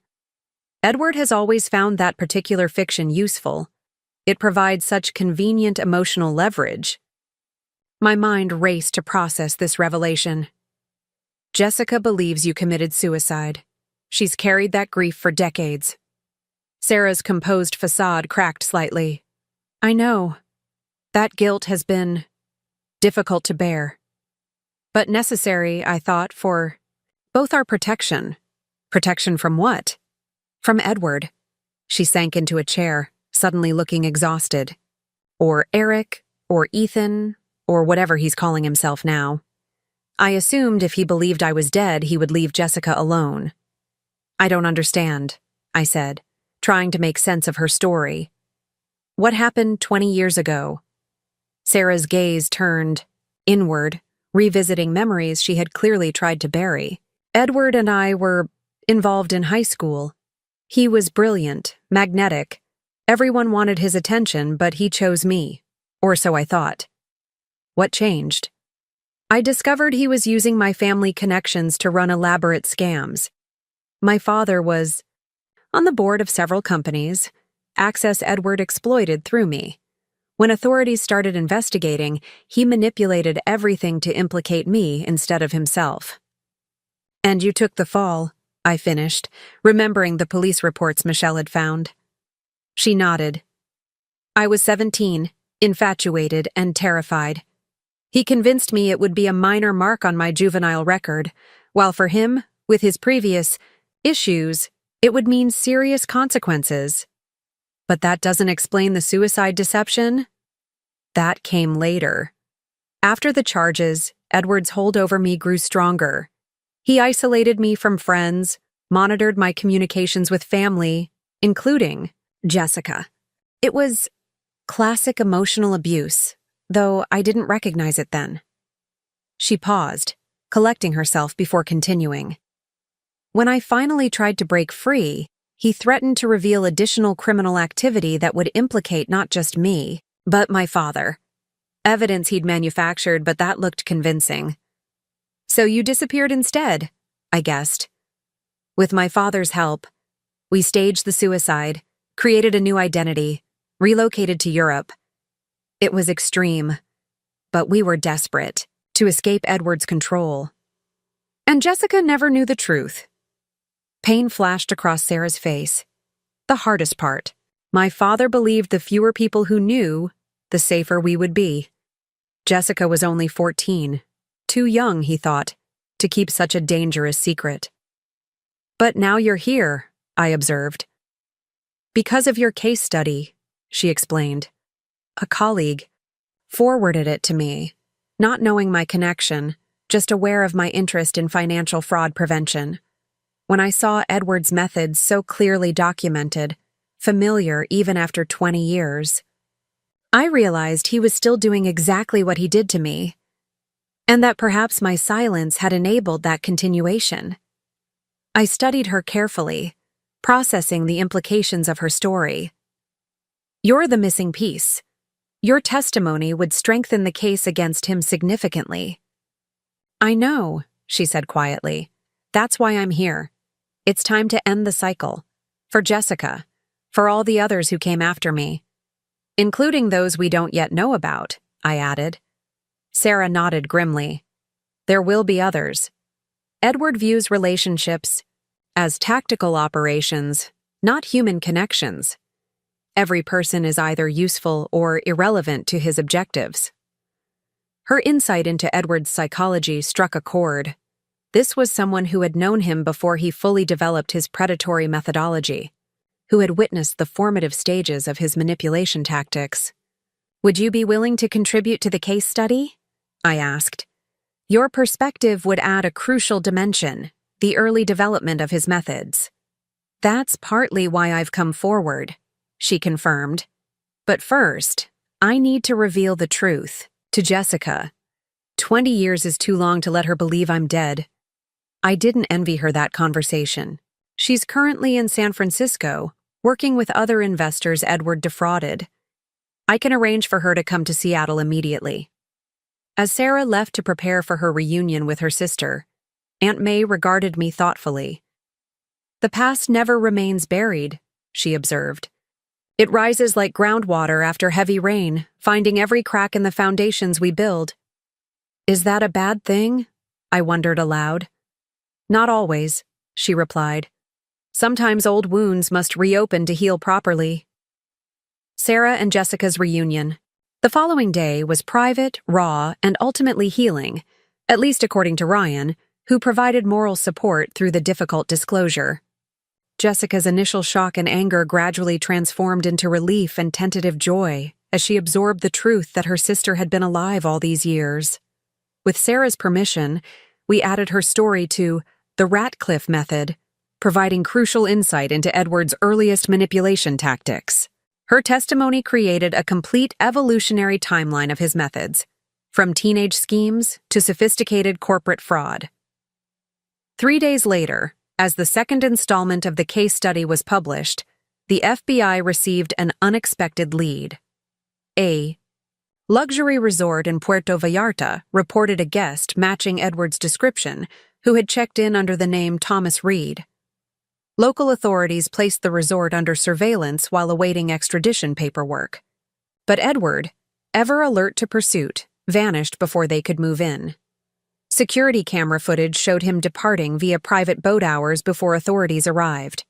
The FBI's international manhunt continued, now with Mexican authorities fully engaged. He's running scared, Diana observed during our daily update call. Changing locations frequently, using new identities with each move. That's expensive and exhausting to maintain. And every identity he burns makes the next one harder to establish, Michelle added. His usual method is to build personas carefully over time. This rapid shifting makes him vulnerable. I wasn't convinced. Edward adapts quickly. He'll find a new approach. But with significantly fewer resources, Ryan pointed out. The FBI has frozen most of his known accounts. His support network has been exposed. His methodology is now public knowledge. For the first time, I allowed myself to consider that Edward might actually face consequences for his actions. Not just legal penalties if captured, but the fundamental destruction of his operational methodology. A confidence man without confidence, a predator whose hunting patterns had been mapped and shared with potential prey. That evening, as Seattle's perpetual rain paused briefly to reveal a watercolor sunset over the Sound, I stood at my apartment window reflecting on the transformation of the past month. The woman who had trustingly worn Edward's engagement ring seemed like a stranger now, naive in ways I could barely comprehend from my current perspective. My phone buzzed with a message from an unknown international number. Impressive work with the case study. You always were my most interesting project. Until next time. E. I showed the message to Ryan and Aunt May, who had joined me for dinner.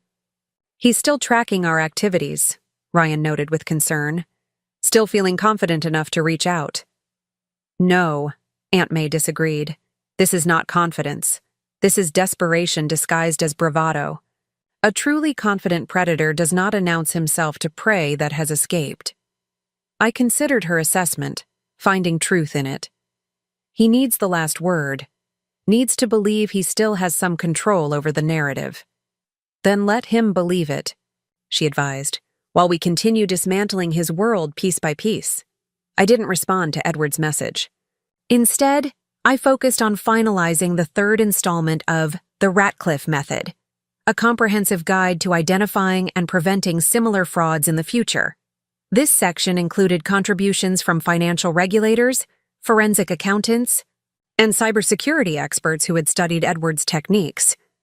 What had begun as a defensive measure against Edward's attacks on my reputation had evolved into something far more significant, a collaborative effort to inoculate the business community against predators like him.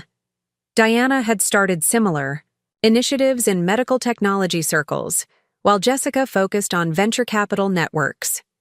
Vanessa developed training for intellectual property attorneys, and Michelle created digital security protocols specifically designed to flag Edward's preferred methods. Together, we were building a shield that would make his preferred hunting grounds increasingly hostile territory. 2 weeks later, Seattle PD received a puzzling delivery addressed to me, a small package containing Edward's engagement ring and a brief handwritten note. "Keep this as a souvenir. You've earned it. Consider us even." Forensics found no usable fingerprints or DNA, no clues to Edward's location. But the message was clear. He was moving on, abandoning this identity completely, accepting that this particular game had ended in defeat. Is it really over? Ryan wondered as we examined the ring in its evidence bag. This chapter is, I replied. But Edward will reinvent himself, start fresh somewhere new with lessons learned from his failures here. Then we must ensure those lessons follow him, Aunt May said firmly. The fourth installment of your case study should be distributed internationally, translated into multiple languages. If he seeks hunting grounds abroad, we must prepare those territories as well. She was right, as usual. Edward's particular brand of fraud transcended borders and industries. His next identity might emerge anywhere in the global business ecosystem. That night, as I prepared for bed, my phone buzzed with a final alert. Gregory Ratcliffe had sent a brief message. He contacted me, wanted money for a fresh start. I refused.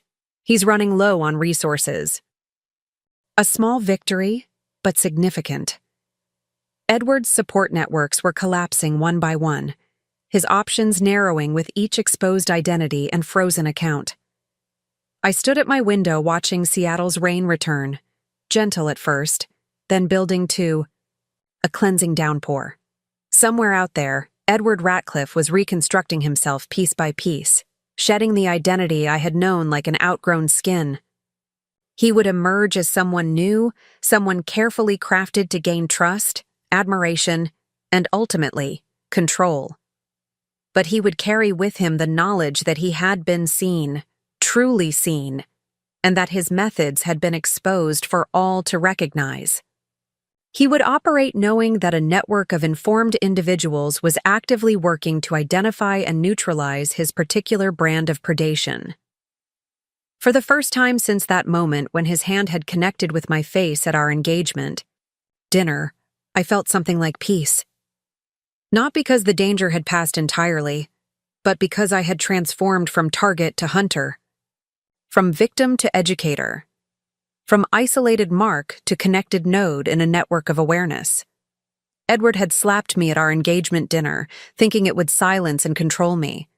Instead, it had awakened something he hadn't anticipated, a determination, not just to escape his fraud, but to ensure it never succeeded again. The ring he had returned sat in its evidence bag on my nightstand, not as a souvenir of what I had lost, but as a reminder of what I had found.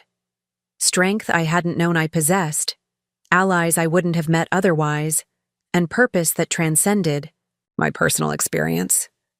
Rain streamed down my windows, washing Seattle clean in the darkness. Tomorrow would bring new challenges in the ongoing effort to track Edward and prevent future frauds. But tonight, in this moment, I allowed myself to acknowledge a simple, powerful truth. He had not broken me. He had not won. And he never would. 6 months passed with no confirmed sightings of Edward Ratcliffe. The FBI maintained their international manhunt, but the trail had gone cold. Life in Seattle gradually returned to a new normal, one forever changed by what had happened, but moving forward nonetheless. Pinnacle Technology, restructured under Trevor Morgan's leadership, had refocused on achievable healthcare innovations. The company abandoned Edward's grandiose promises in favor of practical solutions that actually worked. Though smaller than originally envisioned, it was built on honesty rather than fraud. I divided my time between rebuilding Horizon Ventures' reputation and speaking at financial security conferences about the Ratcliffe method, which had been published in 12 languages and adopted as required reading in several business schools. Diana, Jessica, Vanessa, Michelle, Sarah, and I had formed an informal consultancy, helping organizations identify potential fraud before it took root. On a rare, sunny autumn afternoon, I sat with Aunt May on the deck of her Mercer Island home, watching sailboats glide across Lake Washington. "Gregory Ratcliffe died last night," she said without preamble, handing me her tablet displaying the obituary. "Heart failure." I scrolled through the sparse details. A private service, no flowers, donations to a fraud prevention charity we had. Established. "Do you think Edward knows?" I asked. "I believe he will sense it, as wolves sense changes in their territory even from great distance." She poured more tea with practiced precision. "The question is whether it will draw him out." 3 days later, we had our answer. Security cameras at a Seattle cemetery captured a solitary figure visiting Gregory's fresh grave, a man with dyed hair and a beard, but unmistakably Edward. By the time authorities arrived, he had vanished again, leaving only a single white rose and a handwritten note. "You were right after all." The FBI enhanced the security footage, adding it to their file. Facial recognition confirmed Edward had altered his appearance, but not enough to completely disguise his identity. An uncharacteristic mistake for someone usually so meticulous about his disguises. "He's slipping," Diana observed when I shared the updates. "Getting careless." "Or deliberate," I countered, playing a different game now.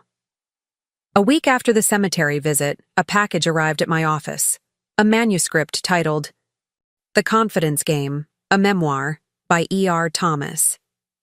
The accompanying note read simply, "My side of the story. Publish it or bury it. Your choice. Consider it reparation." The manuscript proved to be Edward's autobiography, a detailed account of his evolution from troubled teenager to sophisticated con artist. Unlike his usual manipulations, the text contained brutal honesty about his methods, motivations, and the emotional vacuum at his core. He described himself as a perfect mirror, reflecting back whatever others wished to see while remaining empty behind the glass. After consultation with the FBI and legal advisors, we decided to publish the manuscript with extensive annotation, fact-checking his claims, providing context for his admissions, and including responses from those he had defrauded. The proceeds would go to the victim restitution fund we had established. Why would he do this? Ryan wondered as we reviewed the edited manuscript. It's essentially a confession. Because it gives him what he's always craved, significance, I replied, understanding Edward's psychology better than I cared to admit. If he can't be remembered as a brilliant entrepreneur, he'll be remembered as a brilliant predator. Either way, he refuses to be forgotten. The book, published under the title Mirror Man, The Annotated Confessions of a Modern Con Artist, became an unlikely bestseller. Law enforcement agencies ordered copies for training purposes. Psychology departments studied it as a rare first-person account of sociopathic behavior. Edward's victims, myself included, found a strange catharsis in seeing his methods so nakedly exposed, by his own hand, no less. On the 1-year anniversary of our ill-fated engagement party, I received a final message. A postcard from Buenos Aires with no return address. The hunter becomes philosopher. Turns out there's freedom in surrender. Forensics confirmed. It was genuinely from Edward, suggesting he had fled to Argentina. The FBI coordinated with Interpol, but I suspected he was already elsewhere, having left this breadcrumb deliberately. That evening, as I removed the last of Edward's belongings from my storage closet, items I had finally decided to donate to charity, I found a small velvet box I didn't recognize. Inside was not jewelry, but a single key with a numbered tag. It took some investigation, but Ryan eventually traced it to a safe deposit box in a Zurich bank. After complicated legal proceedings, the box was opened to reveal documents detailing all of Edward's remaining accounts, assets, and identities. Everything needed to make full restitution to his victims. Attached was a handwritten note. Consider, this my plea bargain. I keep my freedom, you get the money. Seems fair. The total assets recovered exceeded $15 million, enough to repay his victims with interest. Whether this act of restitution stemmed from genuine remorse or simply a calculated decision to end the pursuit remains unknown. Perhaps it was both, the closest thing to conscience a man like Edward could manage. I never heard from him again, though occasionally reports surface of similar cons in distant countries. Whether these are Edward's work or merely imitators is impossible to determine. The man I knew, or thought I knew, has become something of an urban legend in financial circles, a cautionary tale told to naive investors. As for me, I've found unexpected purpose in the aftermath of deception. The network we built to expose, Edward now helps others identify and escape similar predators. From destruction came creation, a system of protection for potential victims, a community of survivors supporting each other. Sometimes I still dream of him, not Edward the fraud, but Ethan the illusion, the perfect partner designed specifically to appeal to me. In waking hours, I recognize the artifice, but in dreams, I occasionally mourn what never actually existed. Those moments of vulnerability remind me that healing isn't linear, that trust, once shattered, rebuilds itself in different patterns. That the most valuable lesson from my engagement to a phantom was learning to see clearly, not just others, but myself. The slap that echoed through the Emerald Room that night was meant to silence me. Instead, it became the sound of illusion shattering, of truth breaking through, of a life-changing course toward something more authentic than I could have imagined. Up next, you've got 2 more standout stories right on your screen. If this one hit the mark, you won't want to pass these up. Just click and check them out.